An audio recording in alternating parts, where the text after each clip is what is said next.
I didn't know the new intro I downloaded was gonna fit the full screen. So I popped on. I'm like, well, shit. There's no getting rid of it now. Just gotta let it go. Yeah, I haven't seen that intro before. I just made it last night. Yeah. Okay. So. You're always full of surprises.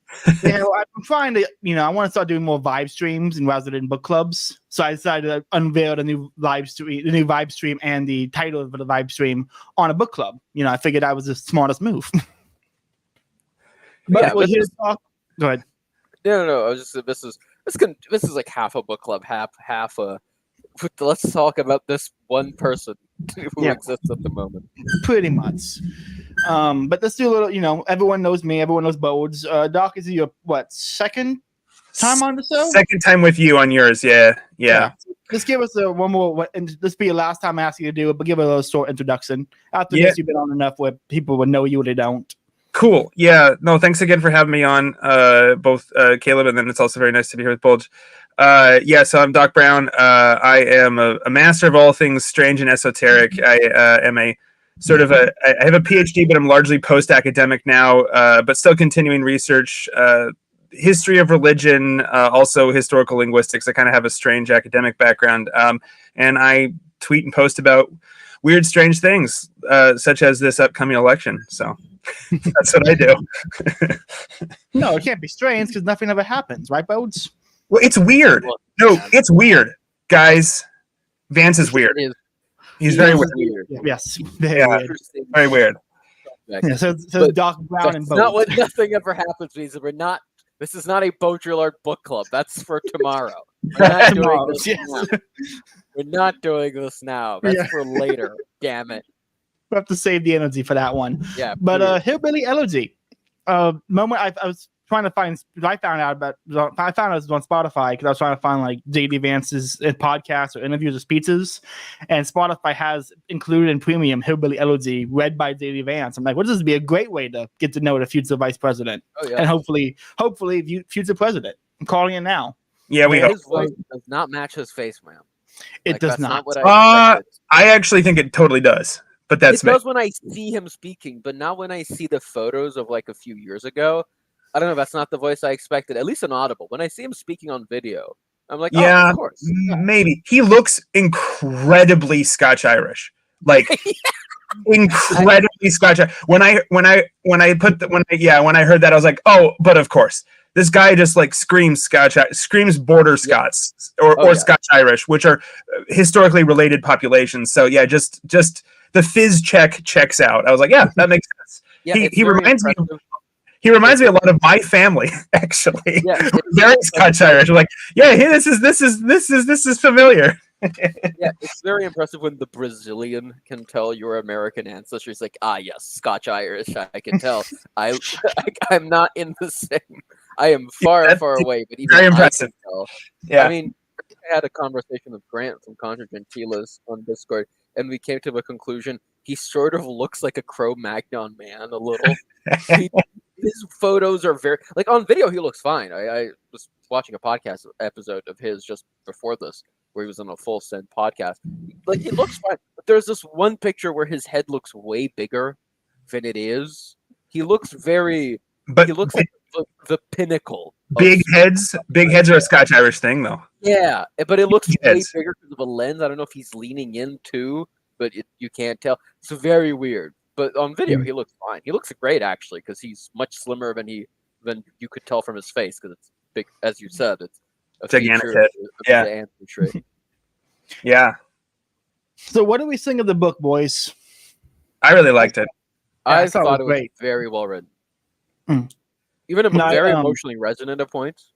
Yes, especially with the stuff with his mother and all the stuff with his family, but like when he's really talking about how his sister took care of him, his relationship with his mother, his very troubled relationship with his very troubled mother, the story of his grandpa and his grandmother before he was born. Yeah, Mima and Papa. Mimo. Yeah. Mima. Yeah. Before he was born and after, and they're sort of changing trajectory. I'm really never going to forget when I read, or I didn't read, I heard him describing his grandmother pouring gasoline. Yeah, that's a great story. Fantastic. Get him on fire, which happened. That happened, and he only survived because the oldest kid came down to help put him out. We'll cycle back to that because that actually there's nothing quite in my family that spicy, but we have. So I also come from a Scotch-Irish background, not Appalachia, but Scotch-Irish Texan, and I have stories and legends in my family that kind of, they don't rival that story, but there's crazy shit that my dad experienced growing up with his parents that felt very similar to JD Vance's stories. So I have a few if you guys are interested later if you're interested. I have some crazy stories that actually happened in my family too. So yeah. I look forward to hearing them. Yeah. Your impression, Caleb.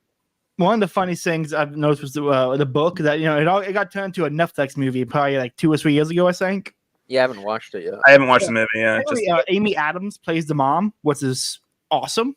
She's a great actress. She's fantastic. She's fantastic. Yeah. But the movie became TikTok's movie for like a week or two. Like, I don't know if you guys use TikTok or not, but when you're on it, no, never. Every few weeks, the algorithm picks a new movie that's just going to be flooded into everyone's feed, and you just watch the entire movie over the course of a week in different intervals at different times. Like, you see the ending first, and you see the middle, then the beginning, and it kind of all jumbled over. But you know, the movie they picked was Hillbilly Elegy, and 90% of the people commenting didn't know it was JD Vance's story. So you see the same people commenting about how much they hate Vance, and then you see it that fits you again, and they comment how much they love that movie. And it's like, oh, you don't know. You don't know that the future. That's also the future God Emperor of America. Movie. Yeah, it is insane. The future God Emperor of America has a great movie about him, a kick-ass memoir, and plays Magic the Gathering. I was gonna say, so regarding MTG, I have a theory, but what kind of decks do y'all think he plays? I think he does Blue Mill. Blue Mill, I think. Blue Mill. Yeah, I don't know if you guys play. I'm gonna say he plays with the. I can't remember what they're called. I haven't played it in years. With the black cards, given all the emo memes about him. He has very Midwestern emo vibes, and so he probably listened to Death Cab for Cutie. Didn't they unearth that in his blog or something? That'd be really. I might be making that up. Death Cab's a great band. It's a great band. I don't care what people say. Death Cab. I'm from where they're from, so I have to like them. I know they're total shitlibs. I still enjoy their music wholeheartedly. Okay. I can't disparage Flo Rida being from Florida. It's like, no, Flo Rida's good, guys. He's great. Yeah, it's just you got to stay true to your school. No, I thought the book was absolutely incredible. I thought it was way better than I expected. I was expecting it to be kind of dry. It's surprisingly competently written. Yeah, I was surprised. I really appreciated the opening when he's like, the idea of me writing a memoir at 33 is dumb. I haven't done anything worse writing a memoir. And it's like, I've only done this, and this. I'm like, dog, you're going to be vice president now. Like, the intro was like, that was way before. Yeah, he's like, I haven't done anything of merit. And a few years later, it's like, hey, I'm the future president, hopefully, of 2028. Yeah. So it's, but you know, I appreciate he's like, yeah, I haven't done anything worse writing. And then he goes, I really actually, my favorite part of it when he's going through, it's like towards the second half of the, towards the end of the second half, where he goes through, how do they put it? The government incentives pretty much for like trying to get people out of poverty, and he goes through the effects that has and how that works on people, and you know, people who are, you know, the actual benefits of AMSCOT and not just disparaging money lending places like that. I actually was like, oh, he gets it. Yeah, I really like that. That was that anecdote in particular. Like I've been thinking about that the past few days. Like the reason he wasn't kicked out of his apartment was because of the short-term loan place. So it's like, right. Overnight loan, right? Policies. Looking at policies effects as opposed to, you know, what ideologically is correct, quote unquote, is like, that's a very working class way of viewing things, which I, as a working class person, appreciate. I'm like, okay, I really like how, yes, you actually care about people, you know, having something as opposed to nothing and feeling morally superior. So yeah, I was very heartened to hear that, and obviously all the other things that he said in the book. I was already excited about voting for Vance, and now I am really excited. I'm actually more excited about Vance than I am Trump. Can I say that? Honestly, yeah, kind of same, dude. Like, I love Trump. I always love Trump, but Vance, he might be controversial take, but after reading some of his speeches and kind of like some of his older stuff, I'm like, this is a philosopher king. Like he's not just like a regular policy wonk or some like guy with a good smile who gets put into politics. Like he actually has ideas, principles, and you read some of his other stuff, like, oh, he has a good brain for like understanding like philosophy and theology. Like it's like very much a Plato's philosopher king type of guy. Yeah, I read one of his apparently he's read Curtis Yarvin and his Jihad. I need a source on that because those are I don't know, because I understand if you've read Jihad, you might be, I don't know, some kind of a dissident because he's not that much of a favorite philosopher most of the time, unless you're a Bishop Barron listener or something. But I am a big fan of Gerard, yes. But aside Some from of it's that, on Gerard, not through Bishop Barron, but yes. yeah, but like it's very like Bishop Barron's like the one mainstream guy. Jonathan Pajot is a big one. Yeah. Oh, And, really? Peter, I don't listen Peter Thiel, to of course, is a huge. Peter Thiel is a huge Gerard guy. Peter Thiel. Peter, he's a huge Gerard guy, Thiel? dude. Really? Yeah, Thiel. Yeah. If you read Luke Burgess wrote a book called One Team, which is trying to apply Rene Girard's Mimetic series to like workplace in a self-help style book, and he worked with Peter Thiel, and he interviewed him a bunch about Rene Girard. He Thiel credits Girard with a lot of his ideas of how to move forward. Oh, okay, I get it. Now, I get the connection. Thiel and Yarvin. Okay, yeah. And Jihad. Yeah, I get the connections now. Okay. But it's Girard's fantastic. So anytime I'm like, oh, this guy's connected and likes Girard, that's a good sign. Yeah, Jihad is mostly, I don't know if academically, but every time I see a philosopher bring him up, it's usually to disagree with him on some level, which is fine. I actually think they make good points against them. Yeah, his explanation of violence might be correct, but it's insufficient to explain the totality of violence, especially in like XYZ cases. Byung-Chul Han talks about this in I forget the name. It's his book on violence, and Scruton talks about it in the first chapter of Soul of the World. Like half of it is dedicated to discussing jihad. Yeah. But yeah, most of the time I see him brought up in like a more, philosophy style book. It's to disagree with him. I don't usually see things from. You should check out One Team by Luke Burgess. It's a very good like beginner's introduction and how to apply like mimetic theory to your life before you start trying to see the implications of it in politics and philosophy. It's a very good introduction book. I recommend it to everybody. I will. I was thinking that one's included on Spotify as well. You might be able to get that for cheap. I've been meaning to read that one too. Yeah, I saw that. I think that was suggested to me after I listened to the audiobook of Sacrifice by Girard. So yeah. Like honestly, books about Girard are better than most, in my opinion, better than Girard books because I don't. Well, that's like Jung. Books about Jung are more interesting than Jung himself. Yeah, it's purely a me saying because Girard will reference too many Hindu Vedas and myths, and I'm like, I don't give a shit about the Hindus, Girard. I'm not listening to this. Don't fucking talk to me about that. Jung is really good when he's writing for a popular audience. I thought the first chapter of Man and the Symbols and all of his autobiography was pretty good, but it is not. It is not exact. It's not the best intro to his work, to be fair. Yeah. I have a family member who's a Jungian psychologist, so I know way more than I probably should, and healthy for me to know about Jungian psychology. I've listened to entire rants about the Red Book, and I'm not going to get into that now. Back to J.D. Vance. The Red Book. All right. What were we talking about, Vance? We're talking about his influences. At least he said some interesting philosopher.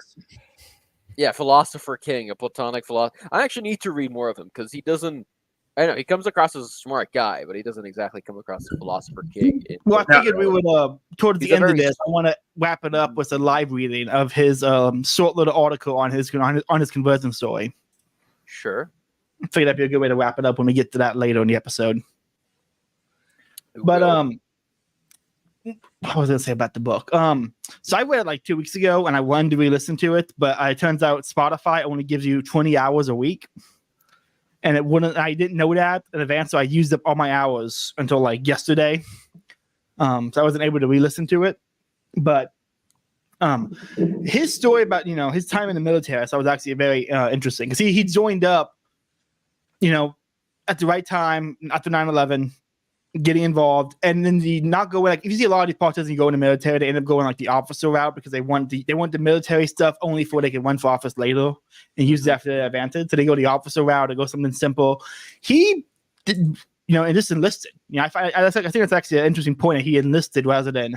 So it wasn't like he was thinking long term about political office and the effects this would have. It was like he enlisted for just to get the benefits of it. I didn't get the impression that he was thinking of political office. I really, at any point, really, I don't even. The only thing that kind of maybe he doesn't talk about much is his like, oh, I decided to go to Yale and become a lawyer. It's like, well, that kind of, I don't know. You didn't really talk about your psychological motivations for law that much. I mean, it was more like doctors and lawyers make money. Yeah, it was something like that. Yeah, it was like okay. I fully get that, being told like if you don't study hard, you're gonna, that's why I'm doing my degree. So yeah, I get that. Yeah. That's my motivation. Yeah, so it's, no, honestly, hearing the stories about his mom and all the craziest things that happened there, but hearing all that after seeing what he did when he was nominated as vice president at the RNC and pointing to his mom and was like, it'll be 10 years clean and sober next year if it's okay as President Trump was celebrated in the White House. Such an incredible move. Yeah. Yeah, particularly, I mean, the the story that it's weird because obviously I didn't experience any of these things, but just listening to it is best because it's Vance reading his own book, which is great. Yeah. That's really the kind of the best way to do things. You get him saying a lot of spicy things, quoting his Meemaw. I got an audio clip of him saying faggot. It's incredible. Yeah. Like, let's go. But like the story where his mom is full freak out and she's like gonna crash the car and kill them both, and he's like in kid logic double seat belting himself in the back. I mean, that is just that story. Well, that story like is haunting because I'm listening to him read that story and I'm like, how did you stay calm enough for the audiobook, like people to be like, whoa, like he just is casually recounting this story of like, I don't know if I could recount childhood trauma so calmly, this is a huge plus for him too. I'm like, this guy has seriously like worked through some stuff because that's not like a nothing story. That's like a crazy, I almost died and my mom almost killed me story. Yeah, a double murder homicide. Yeah, murder suicide. Sorry, murder suicide. Yeah. But I also kind of about. It kind of broke my heart too because like I can imagine a child Vance, right? Like, or I can imagine myself as a child being like, I would have never thought my parents would do that, but like apparently that was his normal.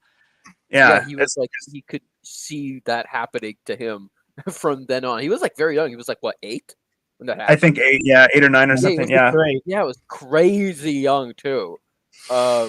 His mother could a mother could still kill like an 8-year-old boy. It's harder when you're like 14 or 13 or something.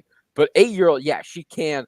Like he's running out the car, like that part where he's running up and she's chasing after him, yelling that she's going to kill him, and he runs into this random lady's house. Yeah, the house. Yeah, that was crazy to hear. He's like, I think he talked about later little dogs. I think the little dogs.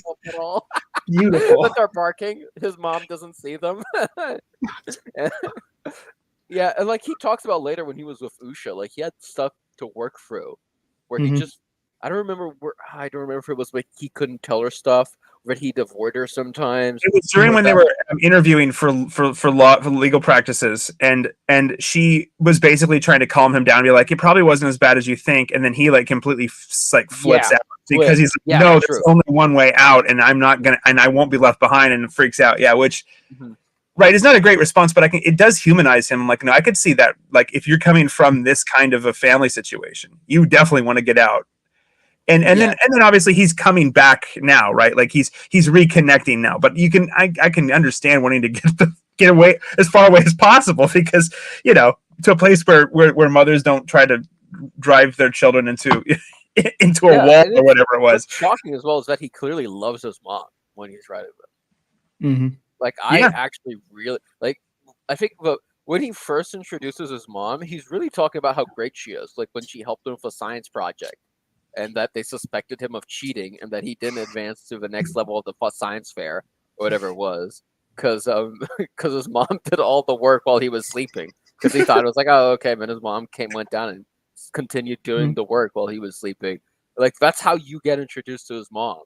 And even when he's in the military, he kind of talks about support from her. He adores his sister. It's very obvious. He adores his sister to death. I forget her name, but Lindsay. he loves her. Lindsay, right?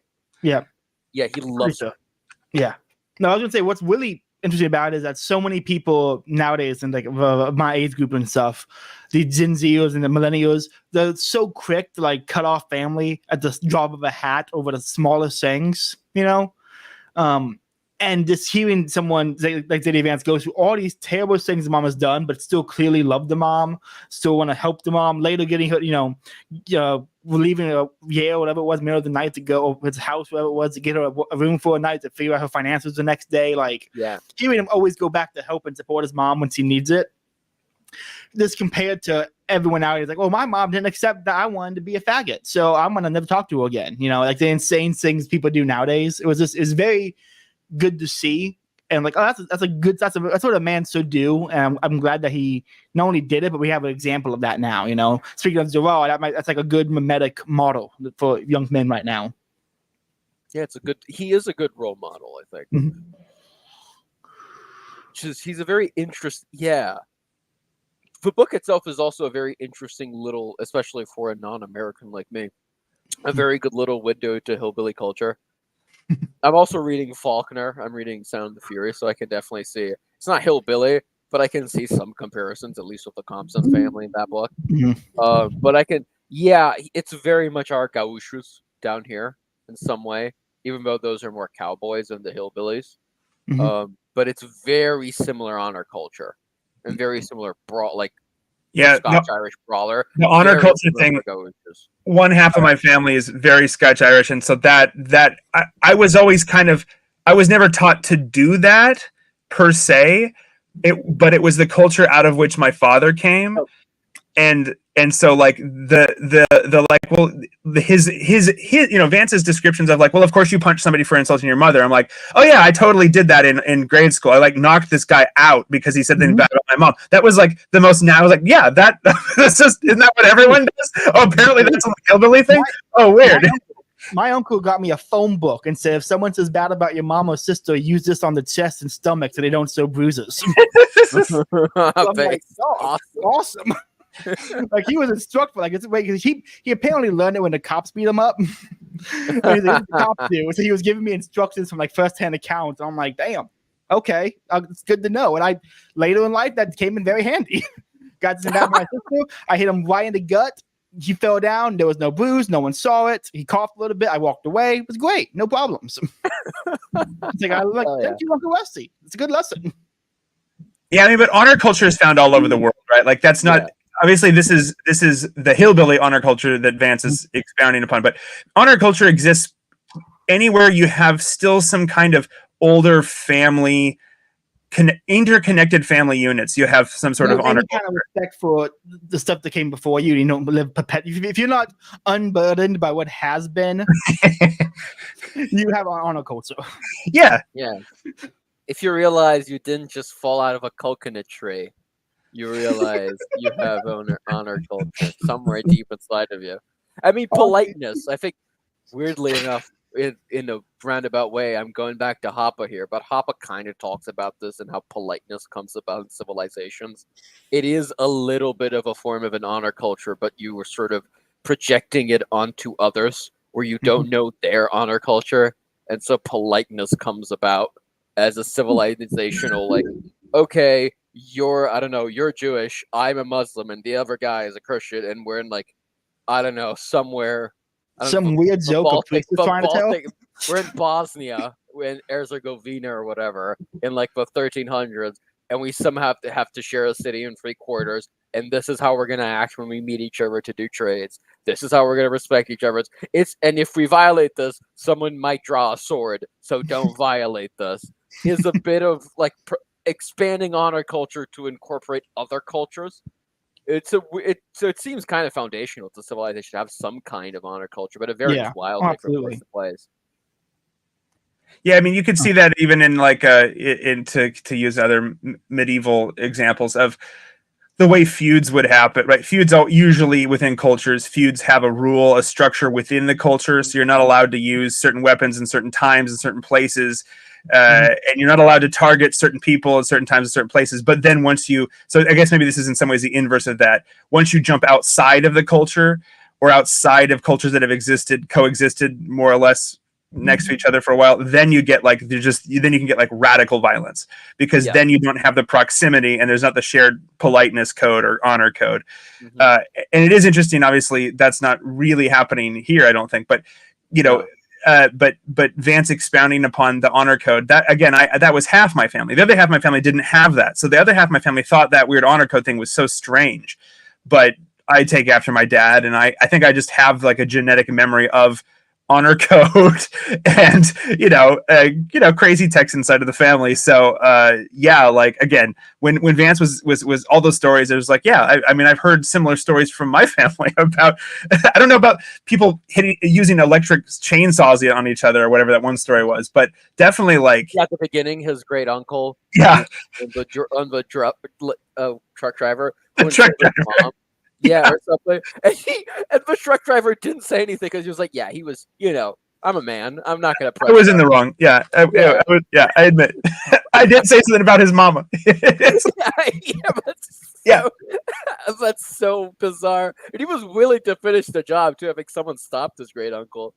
But I'm certain there's places like this in Brazil as well, where because you have a pastoralist areas where people are hurting. Like there's just areas where there's not enough police. Like the culture has to be the police. You can't have, you can't rely on the state to do absolutely everything. So there's like just a culture that is just organically comes out of that, where like we're going to have our own way of doing things. It's just how it is.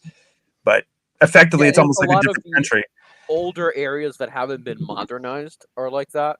So there's a great book which I think it was actually originally written in English by a Brazilian economist, Economic Development of Brazil, where it's a little bit dry, but it talks a lot about familial structure and the political structures and how it evolved as well as part of an economic analysis. And it's really good if you know something about like historical sociology or just sociology in general. You can sort of imagine, this is how this culture came about. Oh, this is why they do X, Y, and Z. Oh, this is how like this particular lobby and group of industrialists came about in the early 20th century. You can sort of map it all out if you realize, this is why there's a patriarchal structure here. This is why this place became more urbanized. This is why so on and so forth. So in Brazil, it tends to be the older places that, economic centers moved away from them and they remain in the sort of agricultural backwater. That's where you usually tend to get this honor code here. I don't know how it works in the U.S. Very similar. That makes sense. Yeah, very similar. Yeah, at least in my experience, for what it's worth. Yeah.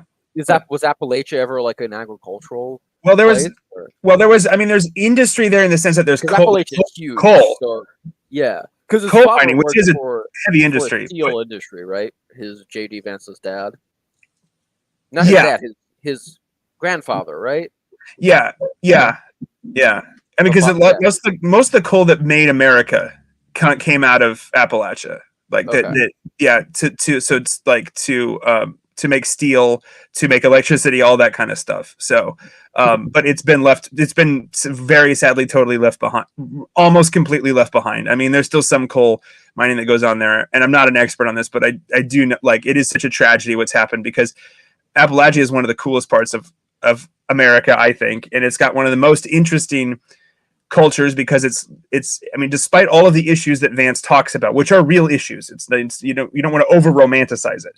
It does retain, like you were saying, Bulge, like this much older way of doing things that America used to be like. I mean, as a linguist too, I can tell you that Appalachian English, the dialects that's spoken there, holds on to things actually from England that have been lost even in England. So it's this interesting kind of it preserves certain things that I think are actually quite good, despite all of the social ills that modernity has wrought on them. So yeah, it's like a prehistoric mosquito preserved in amber. It sort of hasn't moved on because conditions haven't. It's a prehistoric mosquito that has an issue with fentanyl, right? Yeah, which is not a good thing. And that's a sad thing, right? It's a sad thing. Sad thing. It's very sad because it's a beautiful piece of amber that has has a real opioid problem. Like, it's a real shame. Yeah, and it's such a tragedy. It's really a crime. I would say it's a crime, and I think that Vance actually kind of hints at that in multiple places in the book. I don't know what you guys thought, but like hints at like there were decisions made that allow this to happen to us. Yeah, no, I certainly feel that there is a strain of he does a very good balancing act. I don't know if you felt that between saying there certainly is the problem of hillbilly culture, and we're not helping ourselves, but this was partly done to us. At least the economic conditions. There's we're not helping ourselves by being kind of assholes about it and being stupid, but the set of conditions that landed us in more abject poverty was a political decision, or at least a result of political decisions. Hopefully, I don't think they specifically wanted to make Appalachia poor, but I don't know the history of America's policies and motivation, so I don't know. I mean, that would be probably a topic for somebody who's, well, I can't speak to whether it was like intentional in that sense of like Mr. Burns wanting it to happen. But it definitely did happen. Yes. Yeah. So we can see the effects of it. Yeah, yeah. But yeah. If it was intentional, we know who was behind it. The French. Yeah. Yes. Washington, D.C. probably. Yeah. Yeah. Spiky Bottom. No, what was I gonna say about the book? Overall, we're about at the halfway mark, so we'll do some final thoughts on the book itself. Overall, love the book. Good little insights into not only Zadie Vance, but into this, hillbilly culture in the Appalachian. I just went and raved about it, but I love all the comments about the economic situation there and how to get out of it and how it's like we all kind of hurting ourselves, but it's also we are to blame for some of it because we're very good balancing act. Yeah. I was very impressed. Yeah, he nailed that. Which is good partisan. But yeah, so final thoughts on the book before we move into more about Zadie Vance and go into the the little article he wrote. The most impressive part for me, which is my final thought here, is that it was very well written and very well organized, which if anyone has ever tried to write anything, at least this is his first book, right? Writing is hard, man. And to be both emotionally resonant, tell a coherent narrative about his life, and also talk about the culture from which he came from and its problems is a very, and I have 6 hours of audiobook. That's a short ass book, man. Yeah, it's pretty short. Very impressive.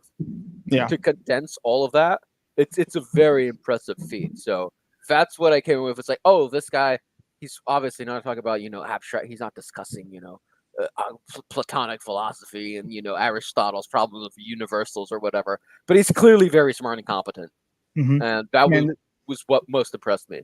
I don't think he had a ghostwriter at all, right? No, I don't think so. The debate between him and Kamala would have been so good. Yes, it would have. Would have been so good. She's still not the nominee, right? But DNC. No, I think she is as of today.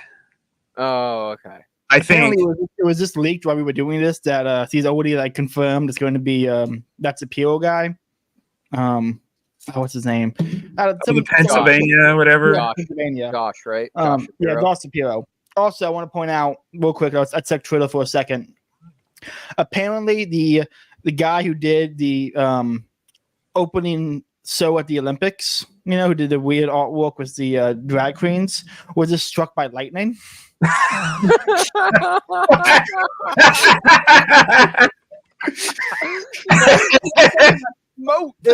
This and the Cathedral Sacré-Cœur, the Sacred Heart Cathedral, being the last thing in Paris to have its lights go out. Guys, I think something is happening. I think things are happening. No, things aren't. Things are happening. Events may occur, but nothing has happened yet. That's a cope. That's a cope. Things are totally happening. Yeah. We are on the prelude to things happening. I just want you to be ready, okay? When things happen, I just want you to be ready. I'm already ready because things are happening. Okay, man, I can't take this, can't get into this right now. Of a guy not holding the line. I can't hear this traitorous talk, okay? I'm not going to hear. I'm not going to have it. Respect the wizard god James Lindsay. That god is anointed. James Lindsay will return us to the 90s. Nothing ever happens. Don't worry about it. Total Lindsay victory. So you're saying is you're sad he was struck by lightning? Okay, interesting. No, that's not what I said. An event happened. I am happy. An event occurred. An event occurred. It didn't happen. An event occurred. I'm happy about such occurrence, but nothing as yet has. We need to call up Mark Wahlberg because it's the happening.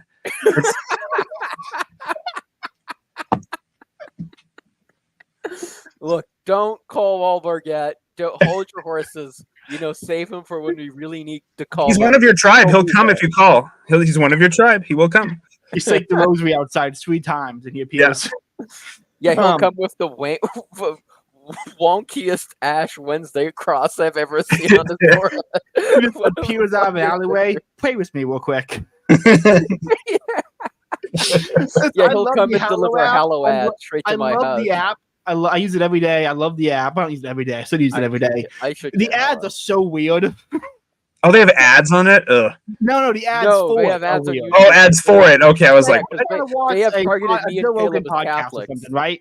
And it opens up with the guy who plays Jesus on the show. No, that's Jim Caviezel, Mount Vernon, Washington. Hell yeah, Jim Caviezel. He's on there. Jim Caviezel, Jonathan Rumi, and Mark Wahlberg will pop up randomly on Hallow apps. And I'm like, hey, I know you're busy, but take a second to play with me. And I'm like, now I feel like a douchebag if I skip the video. If I don't pray with Mark Wahlberg.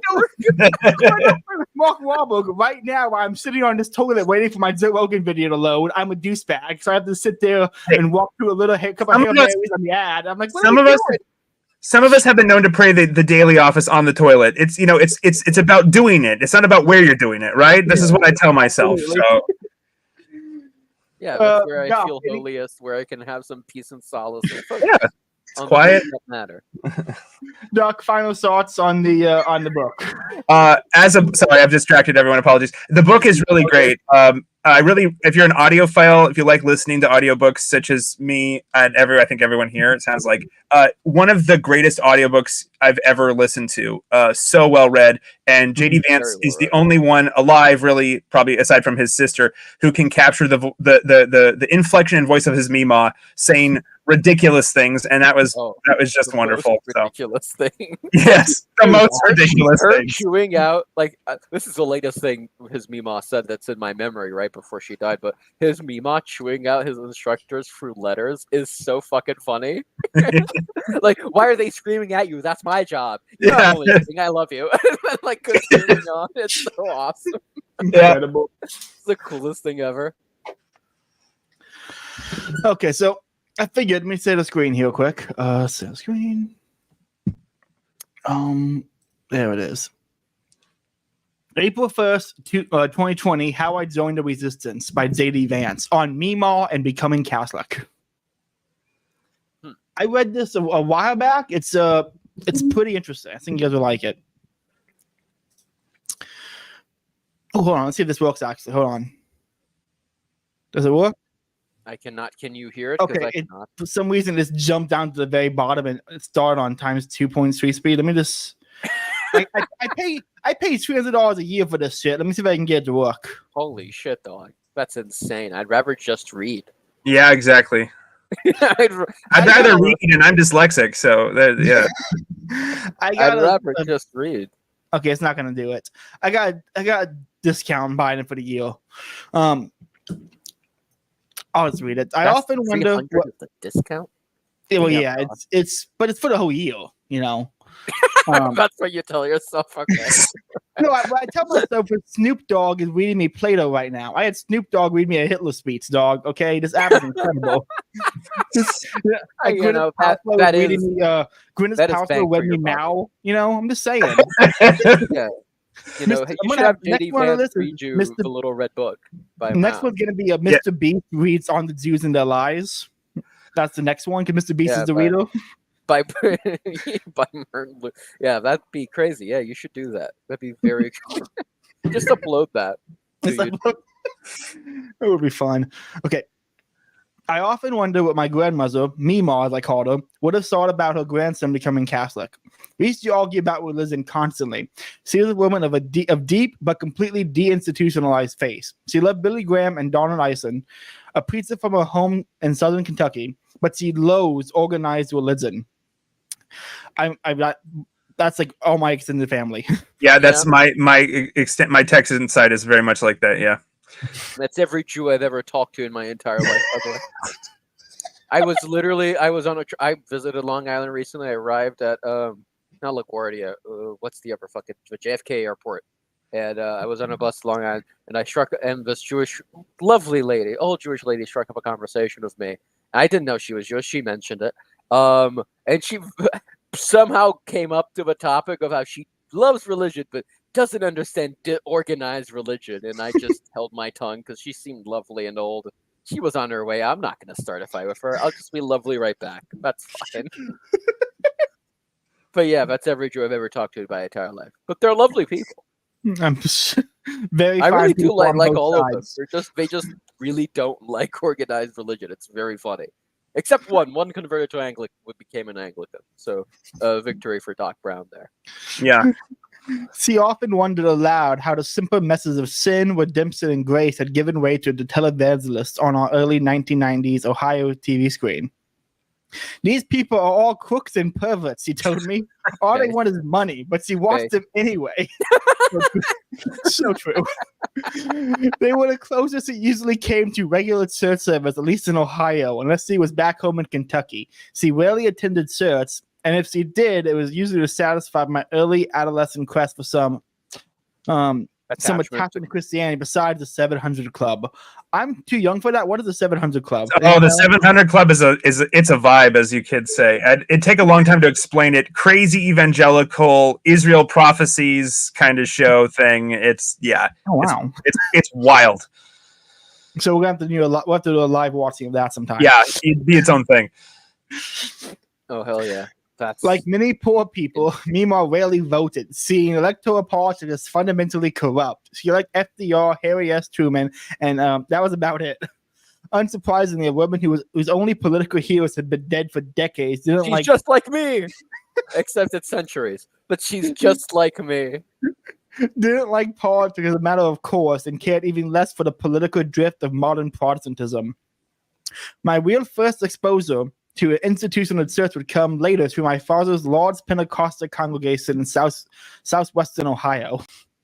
Oh yeah, he talked about that in the book. That was interesting when he became like an anti-evolutionist for a while. He's talking about not talking about Magic the Gathering or his music taste to his dad because he knew he would judge it. I'm like, oh, it's Magic the Gathering and Led Zeppelin. Yeah, he had to hide those. I used to tell it to my mom, like, no, Mom, Pathfinder's not D&D. Okay, it's not the same thing. Therefore, I can play Pathfinder. I am simply finding a path. I am not delving into Dungeons and Dragons. I am simply calling Cthulhu. It's Call of Cthulhu. Yeah. Ignore the Cthulhu stat block in Pathfinder, which is there in one of the editions, by the way. But aside from that, it's not bad. No, 100%. Like, oh yeah, I relate to that. That's very true. Pentecostal, being raised Pentecostal feelings. Mm-hmm. But I knew a few things about Catholicism well before then. I knew that Catholics worship Mary. I knew they rejected the legitimacy of Scripture. And I knew that the Antichrist, or at least the Antichrist spiritual advisor, would be a Catholic. Yeah, he might be a Presbyterian, but the spiritual advisor would be a Catholic. Or at the time, I would have said is a Catholic, because I felt pretty confident the Antichrist walked among us. And his name was Michael. His name was Michael Obama. Big Mike. Hell yeah, Big Mike. Yeah, address him by his proper name, please. I love how the more Big Mike becomes a saying, the less people talk about Oprah Winfrey. Like, Oprah just gets pushed to the side because Michelle Obama exists. That is interesting. Yeah, like, you only have space for one strong black woman. There's only space for one strong black woman. Big Mike doesn't give gifts under your chairs. Look, Big Mike hasn't had an interview with Cormac McCarthy. That's all. This is true. That will always. That's the only thing of Oprah I've ever watched. Is y'all are so young. My mom was obsessed with Oprah growing up. It was always on. My sister was obsessed with Oprah. She was born in '94. When I was 8, I couldn't stop hearing about her.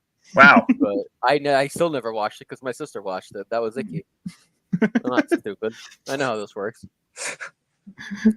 Mima seemed not to care much about Catholics. Her younger daughter had married one, and she thought him a good man. She felt their way of worshiping was rather formal and peculiar. But what mattered to her was Jesus. Revelation 18 may have been about Catholics, but it may have been about something else. But the Catholics she knew cared about Jesus, and that was all right with her. Nice. Still, Mima looms so large in my mind. See, still, more than a decade after her death, is the person to whom I feel most indebted. Without her, I wouldn't be here. And the uncomfortable fact is that the Christ of the Catholic Church always seemed a little different from the Jesus I'd grown up with. A little too stodgy, too formal. Salmon's famous portrait of Christ hung upstairs near my bedroom, and that's how I encountered him, personal and kind, but a little forlorn. The Christ of Catholicism floated high above you as a grown man or a baby, wreathed in beams of light and crowned like a king. But there is no way to avoid the discomfort. A woman like Mima was that kind of Christ. The Catholic Jesus was a majestic deity, and we had a little interest in majestic deities because we want majestic people. That's really insightful. It's very well written too. That's very poetic. Yeah. That's very good. Say, that's almost a Chestertonian turn of phrase. Well, that's why I say when you start reading other stuff, he gets more philosophical. You kind of see the vibes. Oh yeah, bit of a philosopher king. Like he's clearly intelligent. It's a very good insight. Very well written. Like there's a vibe here. This was the most significant hang-up I encountered after I began to think about becoming Catholic. I could think myself out of most standard objections. Catholics didn't turn out worship Mary. Their acceptance of both scriptural and traditional authority slowly appeared to me as wisdom, as I watched too many of my friends struggle with what a given passage of scripture could possibly mean. I even began to acquire a sense that Catholicism possessed a historical continuity with the Church Fathers, indeed with Christ himself. That the unsearched religion of my upbringing couldn't match. Yet I couldn't shake the feeling that if I converted, I would no longer be my grandmother's grandson. So for many years, I occupied the uncomfortable territory between curiosity about Catholicism and mistrust. I got there in a pretty conventional way. I joined the Marines after high school like so many of my peers. Indeed, the only other 2003 high school graduate on my block also enlisted in the Marines. The only other 2003 graduate. That is... Yeah. I that's wow. dark, and he just kind of skips over it. Man, yeah. I left for Iraq in 2005, a young idealist committed to spreading democracy and liberalism to the backwards nations of the world. I returned in 2006, skeptical of the war and the ideology that underpinned it. Mima was dead and was out of church, so anything to anchor me to my face of my youth, I slid away from devout to nominal and into something very much less. By the time I left the Marines in 2007 and began college at Ohio State University, I read Christopher Hitchens and Sam Harris and called myself an atheist. Yeah, I read Christopher Hitchens too. He seems like he's gone through the same path a lot of us has gone through. Yeah, I didn't read Sam Harris because he was always boring to me. I never read Hitchens, but I did read Sam Harris.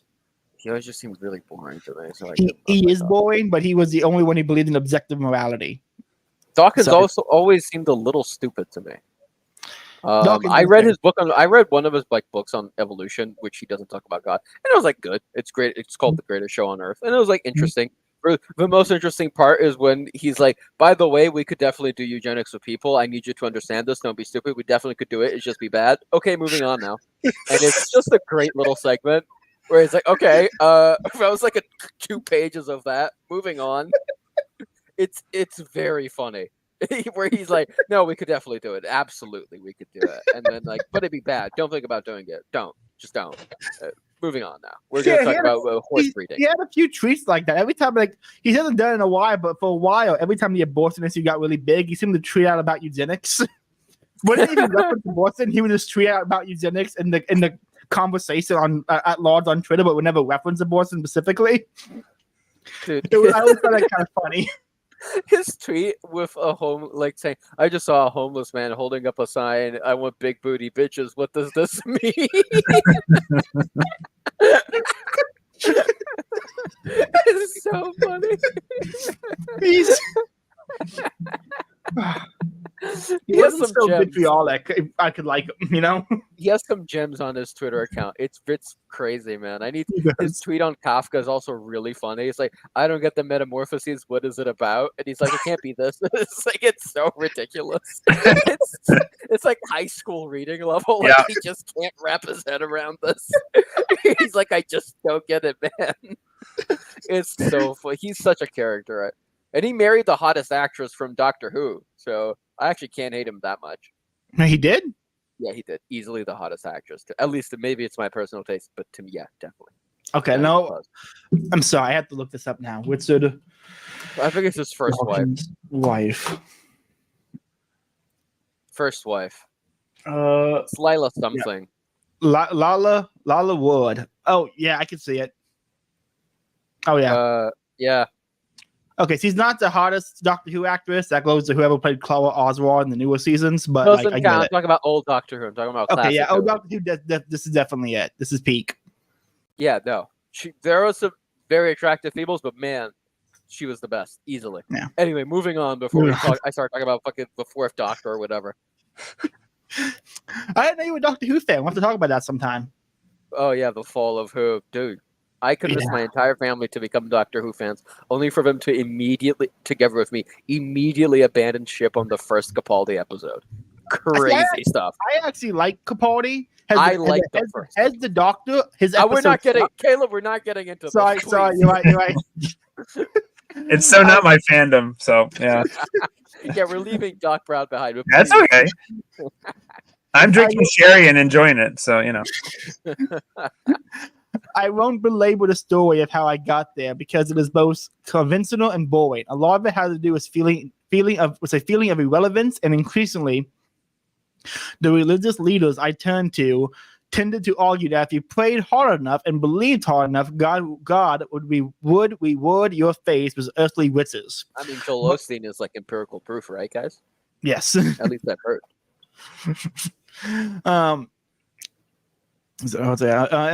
Yeah, but I knew too many people who believed and prayed a lot without any riches or so forth. But there are two insights worth reflecting from this phase in my life. They both presage. Okay, thank you. Presage an intellectual awakening not long ago that ultimately led me back to Christ. The first is that for an upwardly mobile poor kid from a rough family, atheism leads to an undeniable familial and cultural rupture. To be an atheist is to be no longer of the community that made you who you are.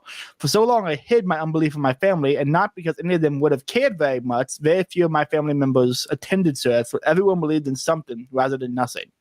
That's actually a very good point. I do think that's the main point of becoming an atheist, is to kind of break with whatever there was before. Even if your parents were also non-religious, or at least had some belief, didn't go to church or whatever. I think that's sort of why people do it. It's because it was countercultural and that it is a break from what came before you. And they're all looking for a break. I feel like a lot of people nowadays look for any excuse to break from their family and tradition because we have a society that worships novelty. I mean, we can get into Nick Land's idea of how capital is the breaking of bonds, but we're not going to do it. We don't have time. We don't have time.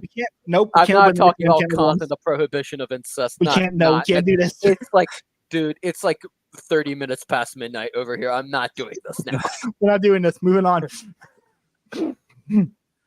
There were ways of compensating for this, and one of those, at least for me, was a brief flirtation with libertarianism. Brief, yeah. To lose my faith, to lose my 4 years of my 3 years of my life. Brief. We all have the it's a natural growth process. It's just natural. I don't regret reading Mises, Hoppe, and Rothbard. I still kind of like them.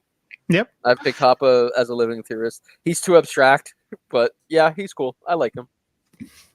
To lose my faith was to lose my cultural conservatism. And in a world that was growing increasingly aligned with the Republican Party, my ideological response took the form of overcompensation. Having lost my cultural conservatism, I would become even more economically conservative. The irony, of course, is that it was the economic program of the Republican Party that least interested my family. None of them cared how much the Bush administration slashed tax rates for billionaires. The GOP became kind of a totem.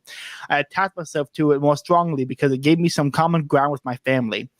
And the most respectable way to do so among my new cause friends was through a dogged commitment to neoliberal economic orthodoxy. Tax breaks and Social Security cuts were socially acceptable ways to be conservative among the American elite. Yep. That's a great point. Yep.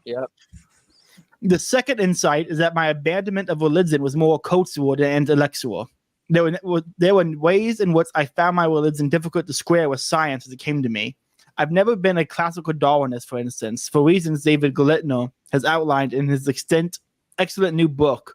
Real quick, anyone listening, David Galitno, who I have an image of here. Let me just say on that screen.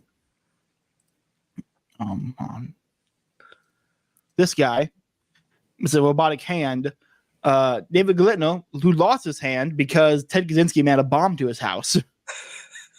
That's such a wild thing, that this connection here.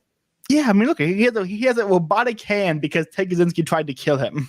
Oh, he worked in parallel computations. Oh, that's why. Oh, that makes sense. Interesting. So, yeah. The math was too strong. Yeah, he mathed too hard too soon. Yeah, I just found that to be a very odd connection between Vance and Ted Kaczynski.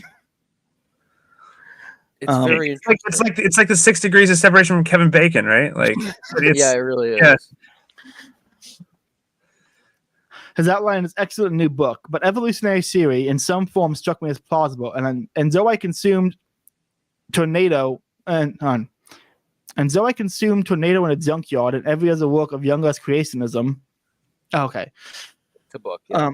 I've never heard consume Tornado in a junkyard, but apparently that's a book, I think, or something. But probably it has to be by the title because Tornado and Junkyard are capitalized. Yeah. I eventually got, because I thought it was like a weird, like, colloquial saying. I'm like, I've never heard that saying before. Maybe it's a very Appalachian saying. You have to have Doc Brown here to translate for us. That sounds more Okie to me. Yeah, that sounds like Oklahoma, tornado in a junkyard. Anyhow, yeah, that sounds more Oklahoma. Shout out to Oklahoma. It's one of the greatest states in the union. Anyhow, continue. For real? Oh, I love Oklahoma. It's one of the best places I've ever lived. Oh, I adore Oklahoma. Huh. And I adore the people the most. It's a beautiful state and wonderful people. Yeah.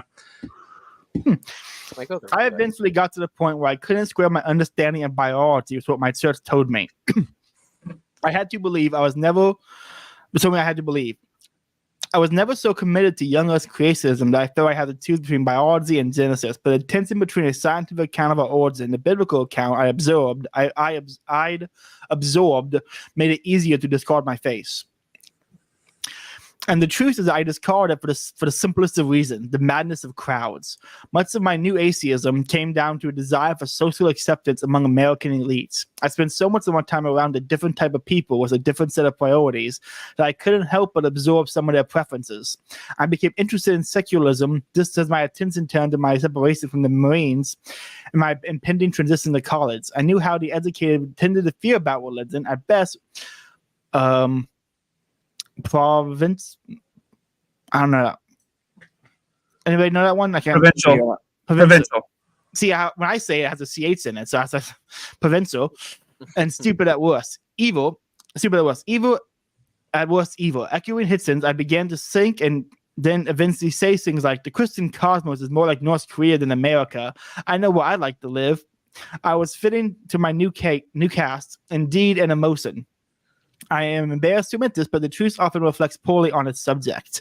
This entire thing here about madness of crowds and this the fitting with the elite is just pure Gerardian stuff right there. Like he wanted to be like them, so he modeled their ideas and beliefs and became like them. That's just pure Gerard right there.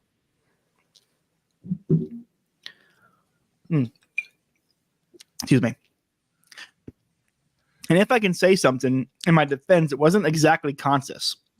I didn't think to myself, I am not going to be a Christian because Christians are rubes and I want to plant myself firmly into metacratic. I know that word. Metacratic. Yeah, it took me a second. Metacratic masterclass. Socialization operates in more subtle and more powerful ways. My son is 2, and he has learned the last 6 months this has his social intelligence skyrocketed. Transition from whipping our German Shepherd's fur out to hugging and kissing him gleefully. Part of that comes from the joy of giving and receiving affection from man's best friend. But part of it comes from the fact that my wife and I grimace and complain when he tortures the dog, but coo and laugh when he loves it. He responds as much as I responded to the educated cast, to which I slowly gained exposure. In college, very few of my friends, even few of my professors, had any sort of religious faith.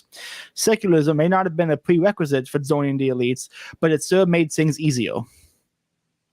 Yeah, this also ties in a lot to elite theory and elite formation. Brazilian philosopher Olavo de Carvalho talks a lot about elite theory, especially in formation of a political and an intelligent class. he talks especially about, he uses the example of post-war France, where they managed to generate a pretty new political class after the war, after a lot of the old ones that died, because they had constant intellectual debates in different magazines, journals, newspapers. They still do all the time. France is one of the liveliest political intellectual. Like, Quillbeck is a bestseller there. He's pretty much very much a dissident right guy. Like, he will calmly say, I lived in Chinatown for 10 years. Very nice people. I think they should all go back. Like, he will. That's pretty much a direct quote. I'm barely paraphrasing here, and he's a celebrated intellectual there, despite everything. So, wow. Yeah, France is very interesting in that regard. And he sort of chalks up a lot of political failure as a failure to generate this sort of intellectual class that can debate these sort of ideas freely, that can then generate a political class and a set of ideas that's worth mentioning, and that has an intellectual life of its own, which is why I think Brazil, by the way, doesn't have an intellectual life of its own. It's pretty much, it just follows what the United States does, like 4 years behind. Pretty much. It doesn't do its own thing. It's very much a satellite state in a way that is funny, because Americans aren't aware of it and aren't meant to be aware of it because it's never been a colony. But you guys are just mediatically the kings of the world anyway. So it's interesting to see. Let's get back to it. Of course, if you had told me this when I was 24, I would have protested vigorously. I would have crowed not just Hitchens, but Wesso and Io. I would have told you all the ways. I didn't jump ahead too far. No, I didn't. You're good. You're good. Told you all the ways in which C.S. Lewis was a moron. His argument can only hold water against third-rate intellects. I watched Ravi Zacharias just to note the problems in his argument. At least a better-read Christian applauded his arguments against me. I prided myself on the ability to overwhelm the opposition with my logic. There was an arrogance in my heart, at the heart of my worldview, emotionally and intellectually. But I comforted myself with an appeal to a philosopher whose atheism come libertarianism told me everything I wanted to hear. Ayn Rand. Great smart Saint men Ayn Rand, right? Saint Ayn Rand. Yeah, we must, as Barry calls her, Saint Rand. A smart man will only arrogant if they were wrong, and I was anything but that. I love that he was an Ayn Rand guy. That's just. I mean, that kind of fits, right? It's hard incredible. to, if you're not in the Rothbardian school of libertarianism, you're very much in the Randian school, or you're really gay. You're really gay if you're not in one of those two. You're a left libertarian, or you're like you're a weird co-brothers, like, I've done the economic calculations and the util point. By utils, we should open borders. That's even gayer than Rand. I'd rather you have like some philosophical reason for it. But there were seeds of doubt once planted in my mind and the other in the heart. The former I encountered though in a mid-level philosophy course at Ohio State, where we had read a famous written debate between Anthony Flew, R.M. Hale, and Basil Mitchell. Those are actually pretty high-level names, by the way, especially our Hare and Anthony Flew. Our Hare is pretty much the founder of, not the founder, but I guess the most important guy for modern utilitarianism and mid-century Anglo philosophy. Peter Singer has sort of taken over his role, but he was very, very important. Anne Scobe hated him to her death, despised the man, because he supported the atomic bombings of Nagasaki and Hiroshima mostly. But very important, Anthony Flew is also a very important philosopher who didn't convert, actually, became a theist, or at least a deist, if I remember, because of Aristotle's arguments for motion. Never converted to Christianity, by the way, though. He died believing there wouldn't be an afterlife, but he did lose a lot of his reputation because he did become a theist. Flew, an atheist, though he later recanted, argues that theological utterances like God loves man are fundamentally unfalsifiable and thus meaningless because believers won't let a fact count against their faith. Their views aren't really claims about the word. This certainly spoke to my experience of what believers say when faced with apparent difficulties. Confronted with an unspeakable tragedy, the Lord works in mysterious ways. In the face of loneliness and desperation, God still loves you. If real, obvious challenges to these sentiments were processed and then ignored by the faithful, then their face must be pretty hollow. All class spent. Mark Wahlberg's infected and incepted me. All class spent the most time discussing Flu's opening volley in response by Hale, which essentially concedes Flu's point but argues that religious feelings are meaningful and potentially true nonetheless. They were both atheists, by the way. Harry Hare was, to my knowledge, not a believer at all. I should mention this. Basil Mitchell's response received less attention in class, but his words remain among the most powerful I've ever read. I have thought about them constantly since. He begins with a parable about a wartime soldier in occupied territory who meets a stranger. The soldier is so taken with the stranger that he believes that he is the leader of the resistance. Do you want me to read this so there's a different voice? Yes, please. I was actually going to ask you. I was going to ask you to do that, but my guy seems kind of dorky. But then you offered him, like, please, please. All right. Sometimes the stranger is seen helping members of the resistance, and the partisan is grateful and says to his friends, "He is on our side." Sometimes he is seen in the uniform of the police, handing over patriots to the occupying power. On these occasions, his friends murmur against him, but the partisan still says, "He is on our side." He still believes that, in spite of appearances, the stranger did not deceive him. Sometimes he asks the stranger for help and receives it. He is then thankful. Sometimes he asks and does not receive. Even he says, "The stranger knows best." Sometimes his friends, in exasperation, say, well, what would he have to do for you to admit that you were wrong and that he is not on our side? But the partisan refuses to answer. He will not consent to put the stranger to the test, and sometimes his friends complain. Well, if that's what you mean by his being on our side, the sooner he goes over to the other side, the better. The partisan of the parable does not allow anything to count decisively against the proposition the stranger is on our side. This is because he has committed himself to trust the stranger. But he, of course, recognizes that the stranger's ambiguous behavior does not count against what he believes about him. It is precisely this situation which constitutes the trial of his faith.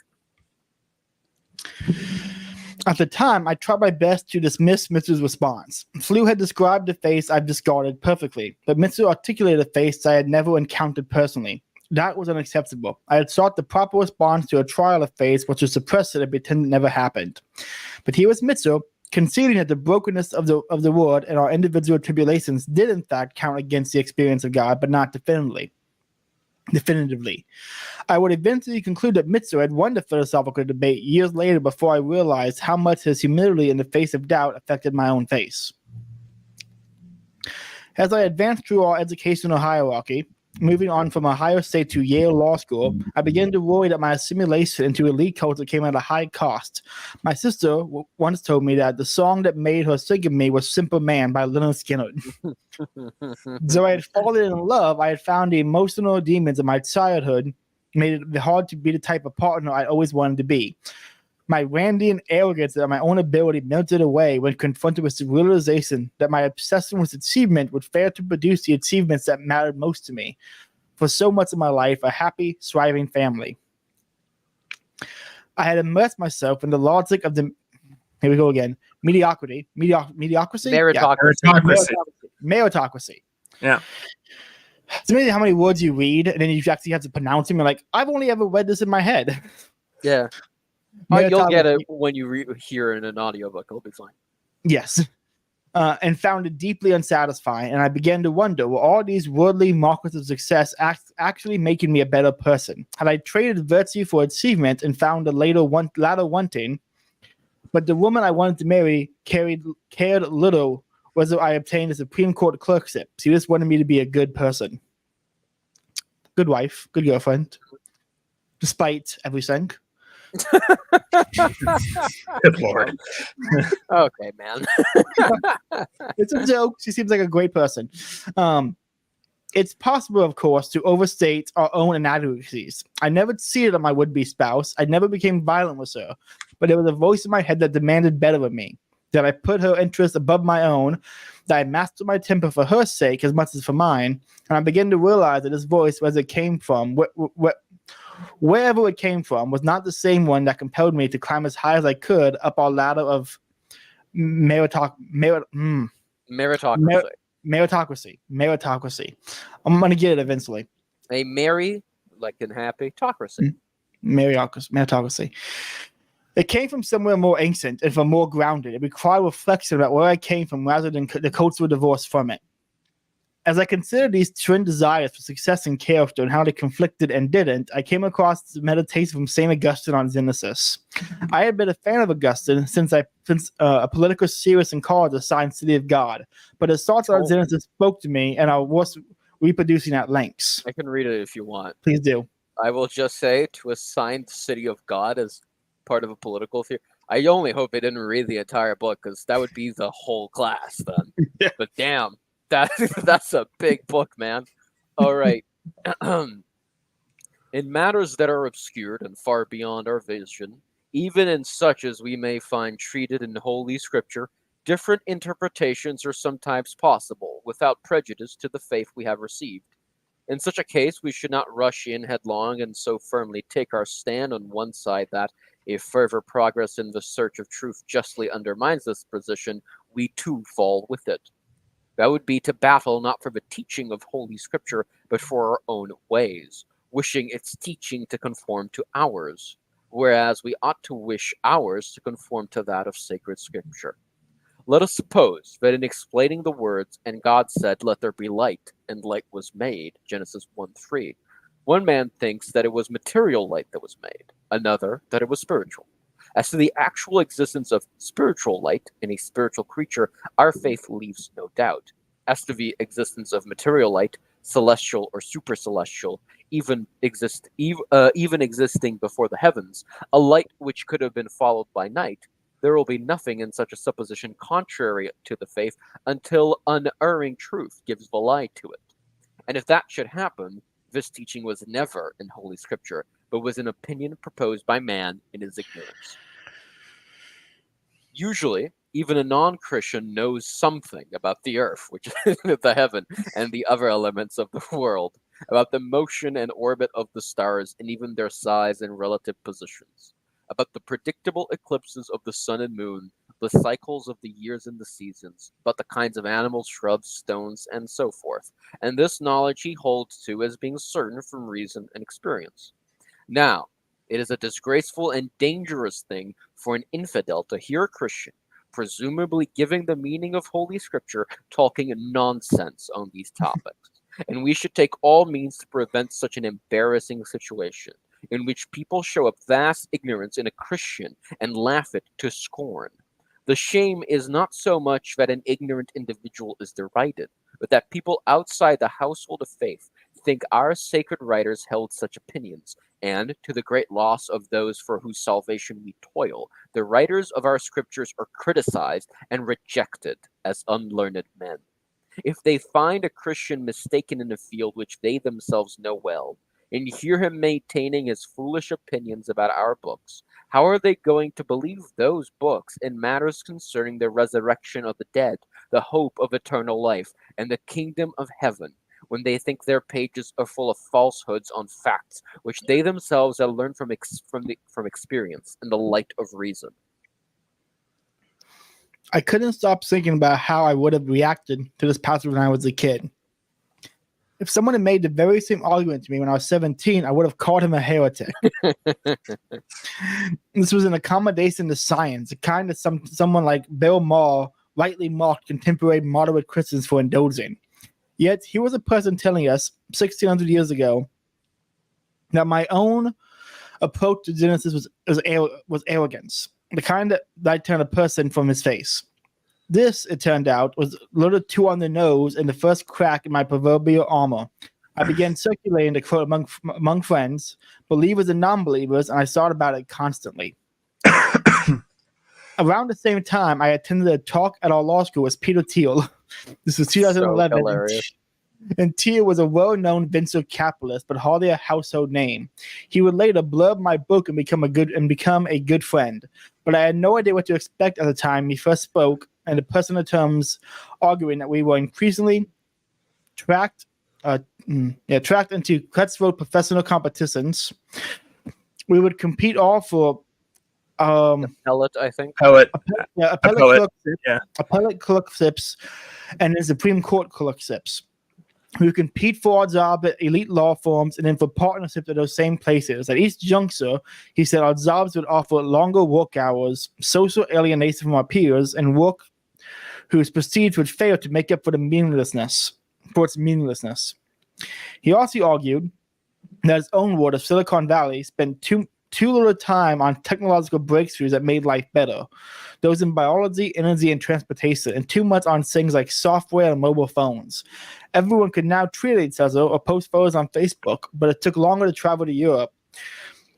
We had no cure for cognitive decline and dementia, and our energy is increasingly deteriorated. Dirty the planet. Dirty the planet. Oh, yeah, you're right. Dirty. I'm going to zoom in real quick. Yeah. There we go. Good idea. I also had some trouble reading. Let me just close this, turn off, and exit this. Okay, where are we at? Dirty the planet. So a few lines from the bottom, like 4 There you lines. go.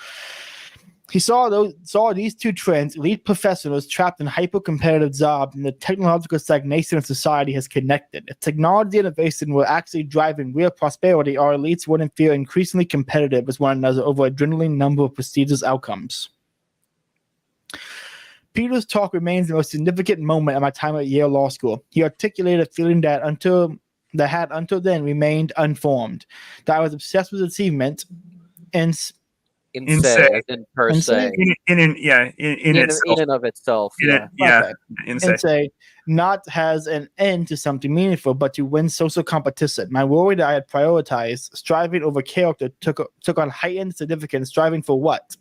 I didn't even know why I cared about the things I cared about. I fancied myself educated and enlightened, especially wise about the ways of the world. At least compared with most people from at least compared with most of the people from my hometown. Yet I was obsessed with obtaining professional credentials, a clerkship with the federal judge, and an associate position at a prestigious firm that I didn't understand. I hated my limited exposure to legal practice. I looked to the future and realized I had been running a desperate race where the first prize was a job I hated. I began immediately planning for a career outside the law, which is why I spent less than 2 years after graduation as a practicing attorney. That's Peter so left funny. You go to Yale Law School and you're like, get me the fuck out of law, man. It's so bizarre. It's actually, well, I can't speak to law school, but having gone through to a terminal degree, yeah, there's something to that when you're being pushed that hard into like this bit about a job that I hated, that resonates a bit with my academic career a little bit. So yeah. I can't speak to Yale Law, but yeah, and I know others in a similar situation to me where they're really done, not with what they study and what they love, because the reason you go into this is because you find something fascinating about it. But it's just the structure, the jobs themselves are so awful. So I can vibe with that. Yeah, before I started university, I was like, oh, I'll be an academic economist, and then I actually talked to them. I was like, oh, I'd rather shoot myself. Thank you. This was a great favor you have done me. I know what I do not want to do. Thank you so much. Yeah, I mean, I always advise people to not go to grad school. Like a good advice, mostly. Yeah. Good advice. I mean, and then if they really want to, then I'm like, okay, but here's what you got to know, right? Like going in. So yeah. But Peter left me with one more thing. He was possibly the smartest person I'd ever met, but he was also a Christian. Is he? I thought he was gay.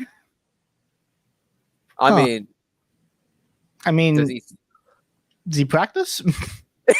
Practice Christianity or practice being a sodomite? Because that's different. He's a one, I guess. That's one. To be fair, you can still be a sinner and be like, yeah, I shouldn't, but that's a very appetizing man ass over there. So, he defied. You could still be like, I shouldn't do this. But it's basically the kid in the cookie jar thing. It really is. Mom will be mad, but the cookie jar is men's assholes modes. I'm not extending this metaphor further, but I could. I just want you to know that. Think and imagine me doing that. But anyway, continue. He defied the social template I had constructed. That dumb people were Christians, the smart ones atheists. I began to wonder where his religious beliefs came from, which led me to René Girard, the French philosopher whom he apparently studied under at Stanford. What? I didn't know that. That's cool. Wow. That's crazy. That's cool. I knew Thiel was at Stanford, and I knew Jihad was at Stanford, but I didn't know they cross paths because Stanford is Wow. huge, right? Gerard saw his wits enough that any effort to summarize would fail to do the man justice. His theory of mimetic rivalry, that we tend to compete over the things that other people want, spoke directly to some of the pressures I experienced at Yale.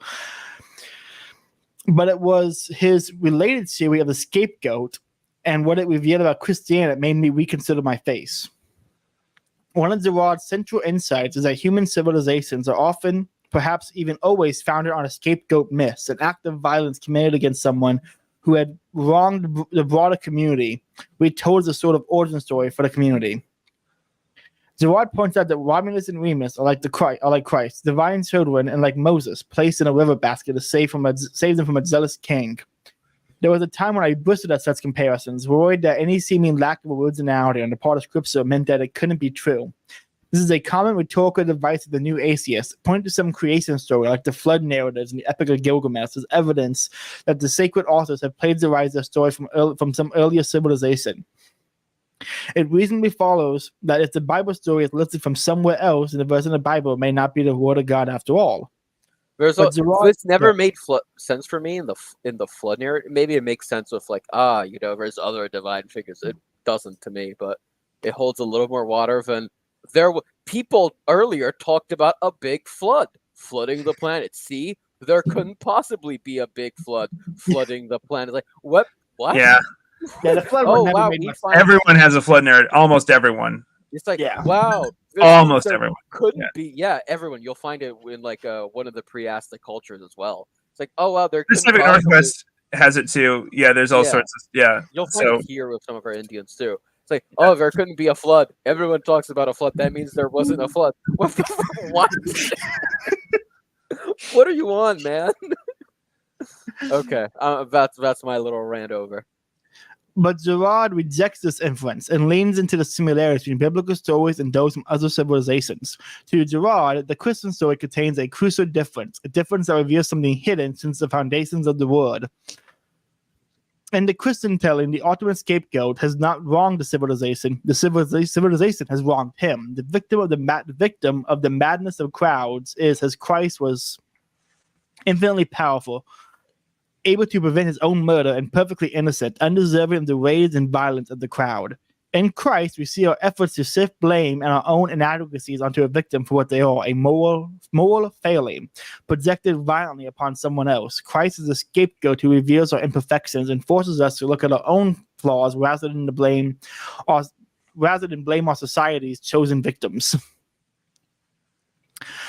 People come to truth in different ways, and I'm sure some will find my account unsatisfying. But in 2013, it captured so well the psychology of my generation, especially its most privileged inhabitants, mired in the swamp of social media. We identified a scapegoat and digitally pounced. We were keyboard warriors, unloading on people via Facebook and Twitter, blind to our own problems. That's a throwback, by the way, that term, keyboard warrior. Yep, that's my generation. So that's another reason why I love Vance, and particularly in reading the book, is because he's so clearly millennial, and it's nice to see millennials get some. I don't know. Hopefully, get some power, something like. Yeah. And by the way, Gen X is going to be skipped in the power politics. I feel like guys who are like 50. Are never getting power ever. It's going to be 60-year-olds and 40-year-olds. Because millennials, we were raised by boomers, and so we're the only ones powerful enough to fight them. Don't you know? True, obviously. Yeah. Or maybe not powerful enough, but we know what they're thinking, right? We're like they are our parents. We know how they think. Yes. Also, we're at the right time for them to die off. Well, you said it. I mean, yeah, I'm just saying. We fought over jobs we didn't actually want by pretending we didn't fight for them at all. And the end result for me, at least, was that I had lost the language of virtue. I felt more shame with failing in law school exam than I did about losing my temper with my girlfriend. That all had to change. There was time to stop scapegoating and focus on what I could do to improve things. These are very personal reflections on faith, conformity, and virtue, considered with a writing project that would eventually become a very public success, Hillbilly Elegy. the hybrid book of memoir and social commentary I published in 2016. I look back at earlier drafts of the book and realizes how much I'd changed from 2013 and 2015. I started the book angry and resentful of my mother, especially and confident in my own abilities. I finished it a little humbled and very unsure about what to do to solve so many of our social problems. And the answer I landed on is unsatisfactory then as it is now. That you can't actually solve our social problems. The best you can hope for is to reduce them or blunt their effects. Very refreshing. He puts that. He says in the book too that realism is incredibly refreshing. Yes. To hear somebody running for a VP say that is like what? Because everyone knows that that's true. Like people just know that intuitively, but you hear so much bullshit from politicians. To hear that, like, wow, okay. One of the most defining things for, I guess, how I analyze politics. When I was 15, I heard someone say, "Power is a sword; it will always hurt. You can only make it hurt less, a little less, and hopefully hurt your enemies more. That's about all you can really do with it." And that was a random phrase someone said. I'm like, oh, I get things a little. I understand things a little bit better now. That's actually a great line.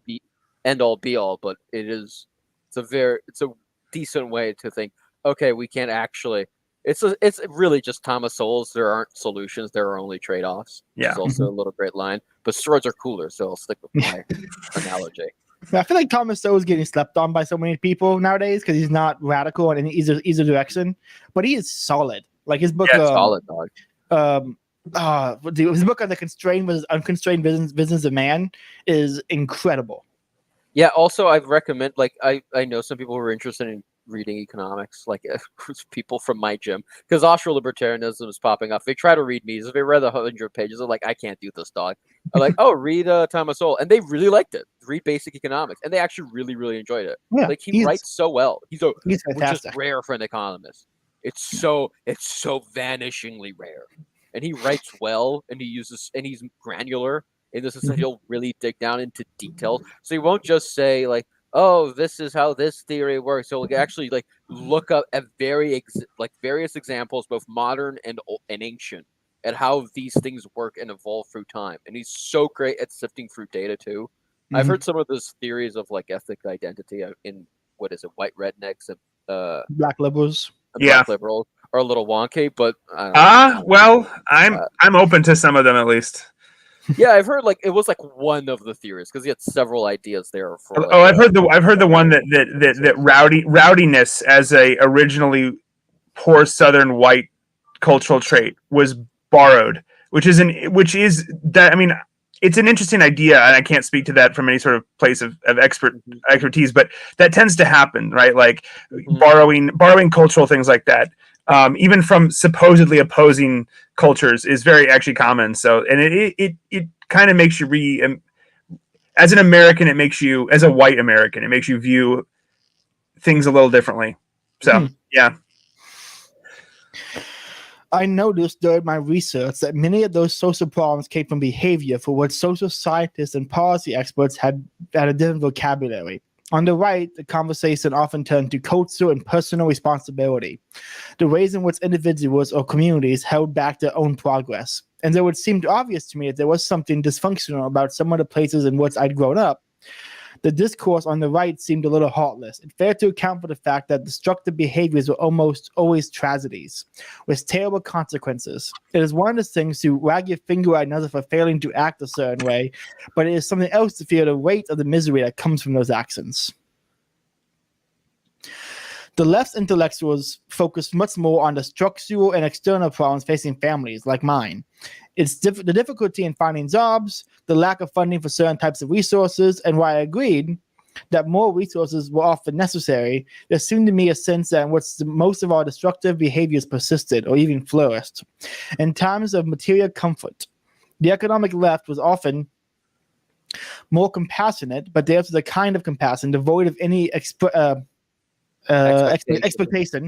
that reeked of giving up. A compassion that assumes a person is disadvantaged to the point of hopelessness. It's like a sympathy for a zoo animal. I had no use for it.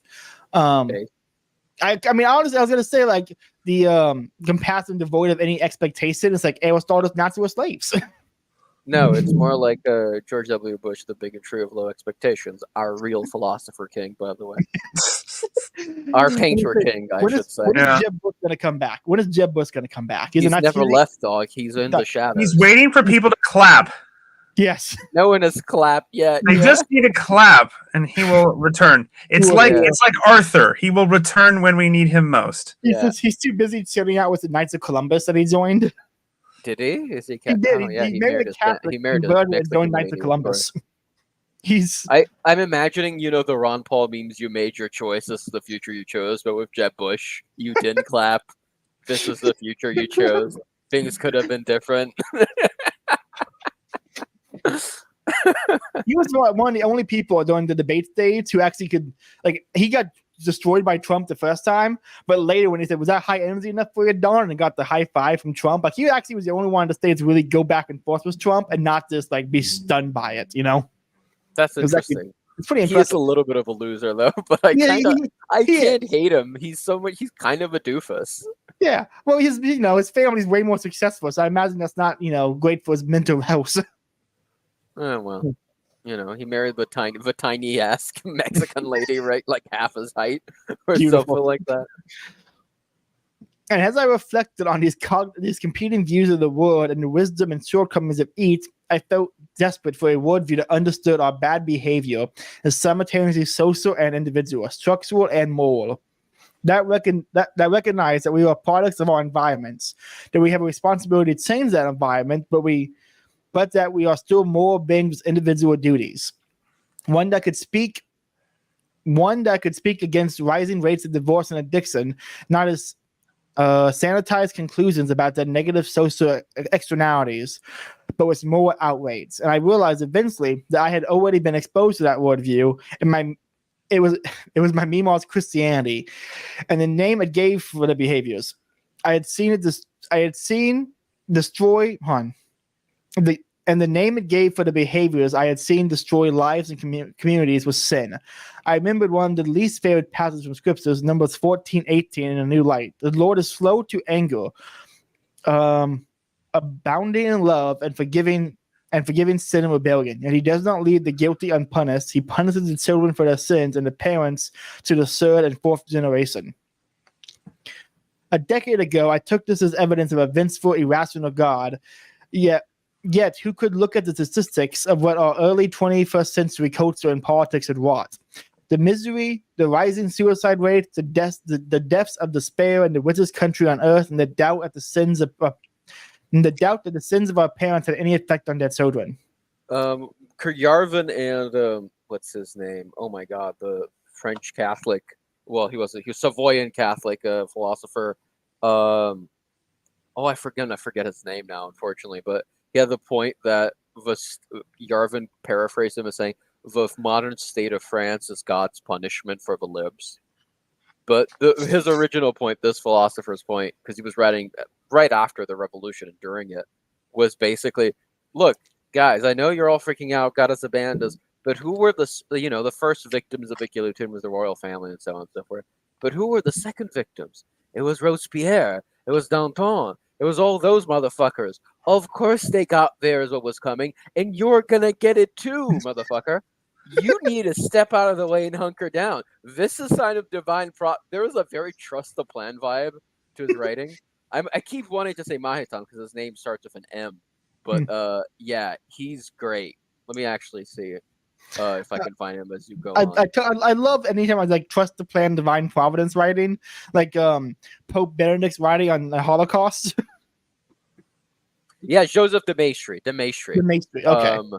Yeah, which his most metal quote is, "The whole earth is perpetually steeped in blood. It is nothing but a vast altar upon which all that is living must be sacrificed without end, without measure, without pause, until the consummation of things, until evil is extinct, until the death of death." This is not even the whole quote, by the way. Right after this, in Isaiah's Berlin introduction to the book, you have to also understand that the fundamental part of his philosophy is love of men, by the way. He wrote this when he was really grumpy. But I'm not even kidding. That is the fundamental part of his philosophy if you read him. He does actually have a deep love for men. He's just like, if you don't, you fucked up. You're gonna get what's coming, and I wish you did. It's a fundamental. He's great. You should read. That's not Reflections on France. That's by Berg. But his book on the French Revolution is great. I think Imperium Press just came out with a new copy, but you can find it. You can find it on LibGen. You could also find the new copy on LibGen. By the way, I wouldn't know this, but I've been told. I definitely don't have the PDF. And here again, and he's definitely not going to send it to me after this. No, definitely not. I would never do such a thing. And here again, the words of St. Augustine echoed from a millennium and a half earlier, articulating the truths I had felt for a long time but hadn't spoken. This is a passage from City of God, where Augustine summarizes the debauchery of Rome's ruling class. So, shall I go? Please do. Big one. Okay. This is our concern, that every man be able to increase his wealth so as to supply his daily prodigalities, and so that the powerful may subject the weak for their own purposes. Let the poor court the rich for a living, and that under their protection they may enjoy a sluggish tranquility. And let the rich abuse the poor as their dependents to minister to their pride. Let the people applaud not those who protect their interests, but those who provide them with pleasure. Let no severe duty be commanded, no impurity forbidden. Let kings estimate their prosperity, not by the righteousness, but by the servility of their subjects. Let the provinces stand loyal to the kings, not as moral guides, but as lords of their possessions and purveyors of their pleasures, not with a hearty reverence, but a crooked and servile fear. Let the laws take cognizance rather of the injury done to another man's property, than of that done to one's own person. If a man be a nuisance to his neighbor or injure his property, family, or person, let him be actionable. But in his own affairs, let everyone with impunity do what he will in company of his own family and with those who willingly join him.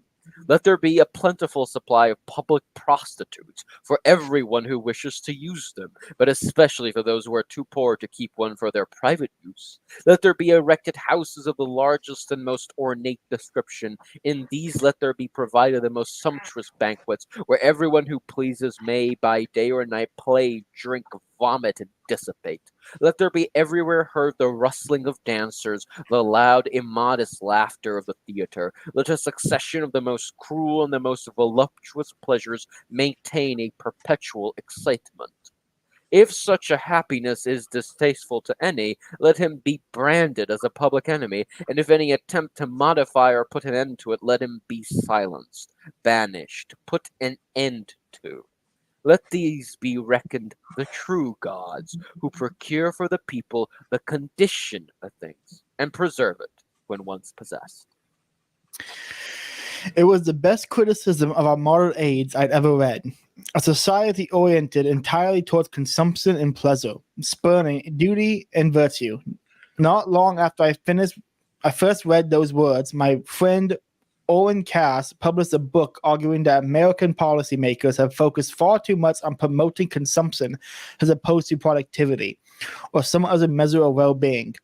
The reaction, criticizing Owen for daring to push policies that might lower consumption, almost proved the argument.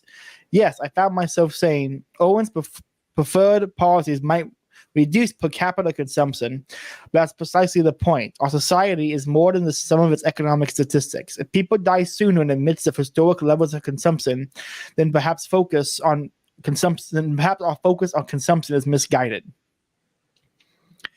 And indeed, it was this insight, more than any other, that ultimately led not just to Christianity, but to Catholicism. Despite my Mima's unfamiliarity with solidity, the Roman and Italian cultural influences, and the foreign pope, I slowly began to see Catholicism as the closest expression of her kind of Christianity. Obsessed with virtue, but cognizant of the fact that virtue is formed in the context of broader community. Sympathetic with the meek and poor of the world, was out-treating them primarily as victims.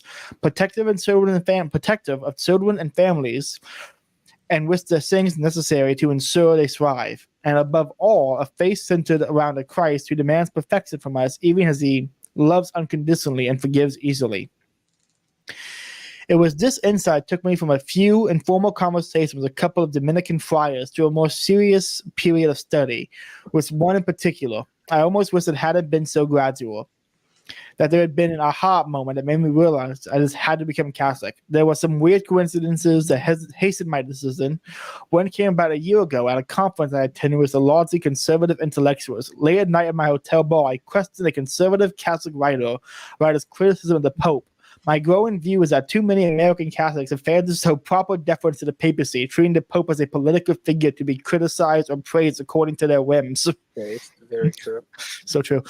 While he admitted that some Catholics went too far, he defended his more measured approach when suddenly a wine glass seemed to leap from a stable place behind the bar and crash on the floor in front of us. We both stared at each other in silence for a little bit, startled by what we had just seen, before ending our conversation abruptly and excusing ourselves to turn in for the night. Okay. Interesting. Another took place in Washington, D.C. during a particularly grueling week of travel. I hadn't seen my family in a few days and hadn't even had the time to call my toddler on the phone. In the moments like this, I sometimes listen to a beautiful setting of a psalm performed during Pope Francis' visit to Georgia in 2016 by an Orthodox choir. I listened to it on the train from New York to Washington, where I knew a Dominican friar whom I decided to ask for coffee invited me to visit his community, where I heard the friars chanting apparently the same psalm. Now, I know it's easy to make the skeptic's case. JD watched the video of a priest chanting a Bible verse, and then he emailed a member of a religious order who later chanted the same thing. But to quote Samuel L. Jackson from Pope Fixed Him, you judged this the wrong way. I mean, it could be that God stopped the bullets, or he'd changed Coke to Pepsi, and he found my fucking car keys. But you don't judge shit like this based on merit. Now, whether or not what we have experienced here was according to holy miracle, it is insignificant. What is significant is that I felt the touch of God. I love that Vance referenced that at the prayer breakfast. Did you see that? I did not, actually. He had to say mother effing bullets. That's what he said at the prayer breakfast. He referenced Pulp Fiction at the prayer breakfast, and I was like, wow, so that's kind of cool, but like, what? Is that what? We get Gerard references, quotes from St. Augustine, quotes from some philosophy debates, and then an ending quote from Pulp Fiction. He's so our guy, boys. He's so our guy. He really is. So yes, during little moments over the last few years, I felt the touch of God. As much as it would make for a better story, I cannot say that any of these things made me stand up and say it's time to convert. The move was more incremental. I became convinced that Mima would accept Catholic theology, even if its cultural trappings made her feel uneasy. There were the words of St. Augustine and Gerard, and the example of my Uncle Dan, who married into a family but demonstrated Christian virtue more thoroughly than any person I'd met. There were good friends who made me see that I didn't need to abandon my reason before I approached the altar. I came eventually to believe that the teaching of the Catholic Church were true, but it happened slowly and uneventfully. By the way, what I remember from Dan in the book is that Mima said, if my daughter fucks up this marriage, I'm running away with him. I remember that's right. So I remember that part now, yeah. He didn't really talk about Dan much, but that's what I remember from it. There were things that made it harder. Even after I made it in my mind, the sexual abuse crisis made me wonder whether joining the church meant subjecting my child to an institution that cared more for its own reputation than the protection of its members. Working through these feelings delayed my conversion for at least a few months. There was a concern that it would be unfair to my wife. She hadn't married a Catholic, and I felt like I was throwing her into it. But from the beginning, she supported my decision, and I can't blame the delay on her. Okay. That should be a point in her favor for you. It is, actually. The more I learn about it, the more I'm like, okay, one of the good ones. The bit is no longer a bit, and I need to stop. I was received into the Catholic Church on a beautiful day in mid-August in a private ceremony not far from my house. I woke up on the day of my reception a little apprehensive, worried that I was making a big mistake. For all my doubts about how Mima might have reacted, it was one of her favorite phrases I heard in her voice ringing in my ears that morning. Time to shit or get off the pot. So true. I was baptized and I received my first communion. I found it all very beautiful, but I should admit I still felt uneasy about something so far removed from my youthful church-going experiences. Much of my family came to support me. My 2-year-old son, one of my favorite parts about the church, that encourages parents to bring their kids. Chomped on a goldfish crackers Yeah, I feel like there's to be a parentheses, not the dash thing. That's throwing me off a little bit. Mm-hmm. My Tito had stomped on a lot of goldfish crackers at the end of it. At the end of it, a Dominican friar who welcomed me hosted my friends and family for coffee and donuts. Hell yeah. I try to keep a little humility about how little I know and how inadequate a Christian I really am. I am most comfortable engaging with people around ideas. If you can't read something and debate it, I've always been a little less interested. But the church isn't just about ideas and St. Augustine, whom I chose as my patron. Based. Mm-hmm. Good choice. It's about the heart as well as the community of believers. It's about going to mass and receiving the sacraments, even when it's difficult or awkward to do so. It's about many things that I'm ignorant of and the process of becoming less ignorant over time. That's actually, I think that's an insight everyone knows that people don't express often enough. Mm-hmm. It's about going to mass and receiving the sacraments, even when it's difficult or awkward to do so.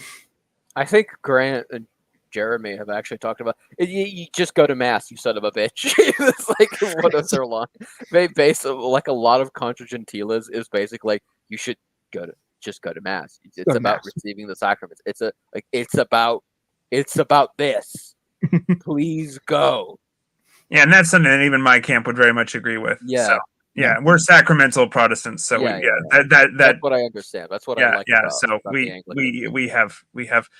we might count them slightly differently and maybe have some nuances there, but yeah, I mean they are sacraments. They're physical means of grace, and I do have to ask: Does your church do communion once a month, or is it weekly? Oh, every week, and we allow baptized children to commune. Because we actually, because in that way we are more like Eastern Orthodox, actually. Yeah, I have one of my Catholic, I guess it's not family members, but he knows my parents since he was a kid. He was the first baby my parents held, and I know him since I was a kid. And I'm literally babysat his kids today. He married an Eastern Orthodox Russian woman, so I've gone to their church. They've gone to mine. She doesn't receive there, but he does receive in mine. He raised their kids Eastern Orthodox because they were living in Russia, and that made sense at the time. But now he has to live with that decision for the rest of his life. I think communion children makes sense. I had to get over it, but it makes perfect sense. I'm not saying it's the only way to do it, but it is internally consistent. If you so yeah. Yeah, it is. Yeah. It makes sense. But yeah, I've really enjoyed going to Anglican Mass and Eastern Orthodox, but I will say it's like 2 hours fucking long, and I want to blow my brains out, man.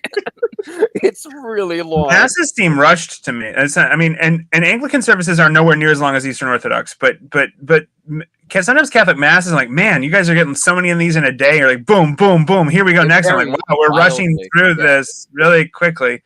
It varies wildly per priest, man. I've been to like 35-minute masses, which was like, what the hell just happened? And like 1 hour and a half masses. Like, okay, we're really taking this. Okay, that's fine. It's just still our services are around an hour and a half. That feels like normal. So yeah, but because homilies, we have longer homilies, so that's part of it. Yeah, we have one priest, which the priest I go to on Saturday is I think the rector would be the name of chief guy of the church. I forget.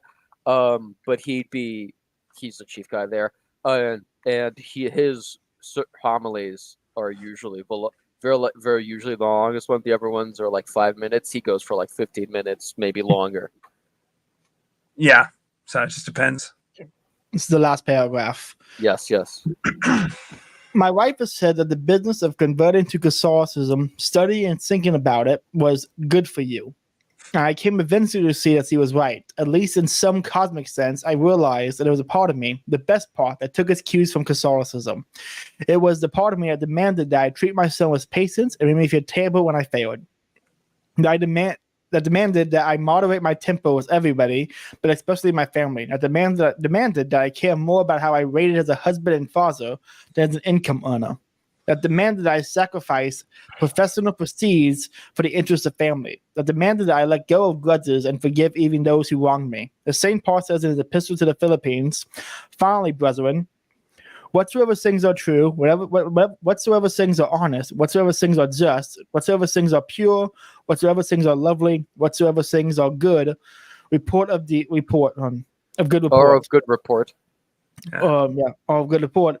If there be any virtue and if there be any praise, think on these things. It was a Catholic part of my heart and mind that demanded that I think on the things that actually mattered, and I wanted that part I wanted that part of me to be nurtured and to grow. I needed to do more than just read the occasional book of theology or reflect on my own shortcomings. I needed to pray more, to participate in the sacramental life of the church, to confess and to repent publicly, no matter how awkward that might be. And I needed grace. I needed, in other words, to become Catholic, not merely to think about it. The Lamp, okay, which I haven't heard of before. Yeah, okay. When I say Philosopher King after reading that, I'm like, yeah, Philosopher King. Like he gets it. He's a very smart and a fairly well read man too. I mean, I don't know if he's read all of City of God, but he's pulled out some interesting references to even talk about the debate between pretty high level philosophers, R.M. Hare, and I actually learned R.M. Hare. I actually really recommend reading at least a few articles on him if you're interested on the philosophical foundations of utilitarianism, because it will clear up your thinking about other things. Like, I think the distinction between morally relevant and morally irrelevant facts and how to parse them out has been like kind of foundational to my own ethical thinking. So I do recommend him. At least not his books, but some of his shorter articles. Well, we've almost gone for 2 hours, which is way longer than I planned to. But it's been fun.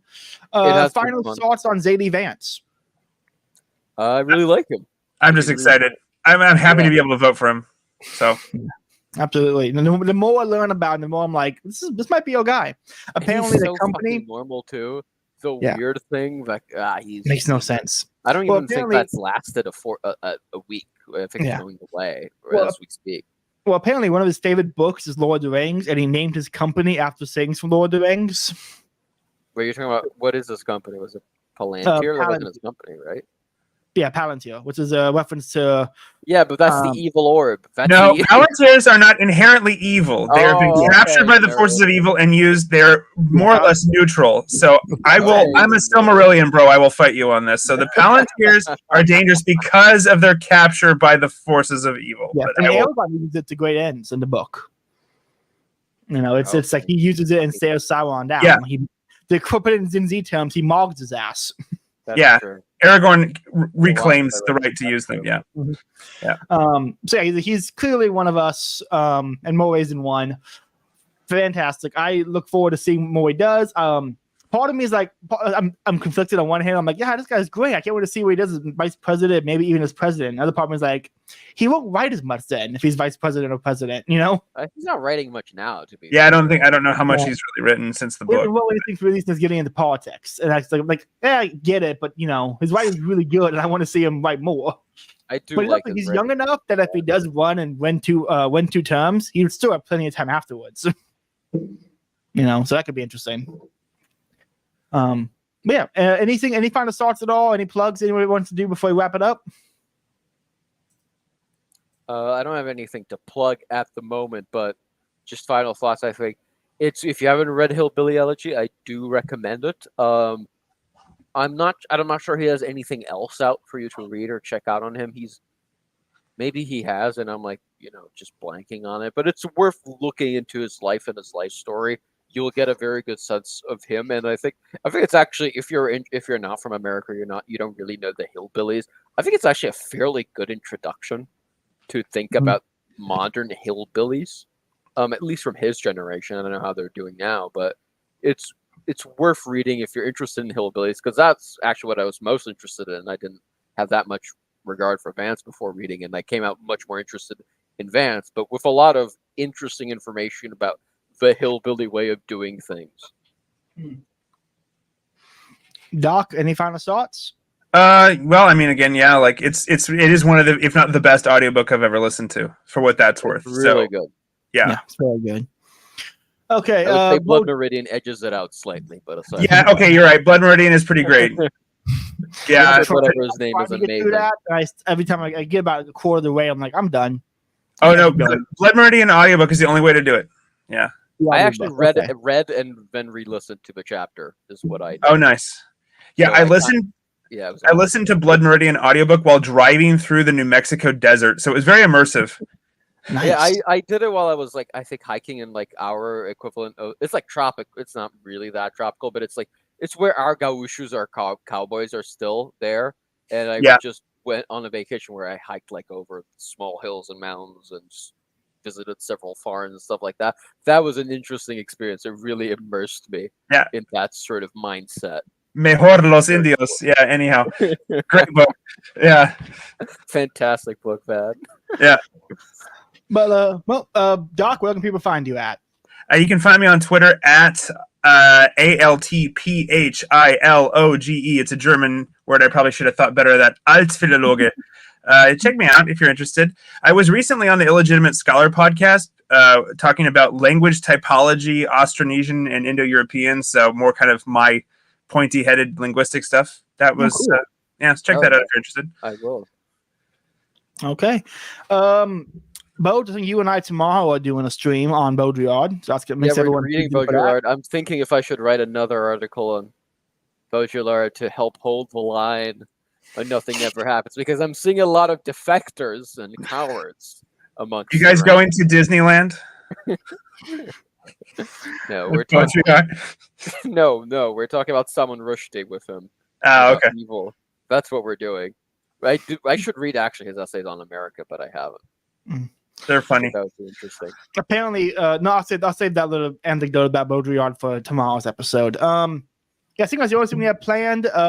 Doc, you and I are going to start doing a series soon, aren't we?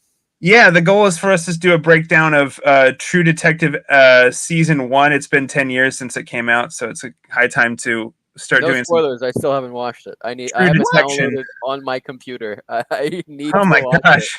It. Well, get on that. Get on it, because we're going to be breaking it down. Yes, I'm very excited. You know, I'm going to follow the Mystery Grove recommendation and watch season 2 first. I would defend season 2 only because of the actors. I am a well, I don't even want to spoil. There's one great, incredibly chaotic scene in season 2 that is really great, but the rest of the season is kind of but season 1 is a masterpiece. So yeah. Yes, it is. Yeah. Okay, well, I think that's it. Everyone, thanks for listening. We hit 500 subscribers today, so everyone, thank you for subscribing. Thank you for being along for this. Hopefully, I don't think I'm gonna do another 12-hour stream. I've done one already, so that's probably not good. Yeah, if I do it again, it have to be for 24 hours. I have to double it. Could you not? That would actually be very fun to just add another 4 hours or something, 16 hours. Every 500 subscribers, I have to add 12 hours to the stream. Goodness you must gracious. realize that is not scalable. It's not. It would be really funny. At what point? I hope everyone subscribe to Caleb and get him to 1,000 before he can do a 500 subscriber stream. I'd really love him to double it again to 48 hours. Please. Just leave the camera on. I'll put an mattress right here behind me and just sleep on stream. Do that on Twitch, by the way. There are sleep streams. You can do that. What? Yeah, people tune in for some ungodly reason. I saw a TikTok video where a guy's like, no, he takes a Twitch stream of a girl and just leaves it on in the background once he sleeps and cooks and goes about her day. So he feels like he has someone living with him, has a girlfriend, and he can hear her talking. I'm not talking about Baudrillard yet. You're not baiting me into this. I'm not doing it. I'm not doing it. Okay, everyone. Thanks for listening. Have a good night and God bless. Have a good night.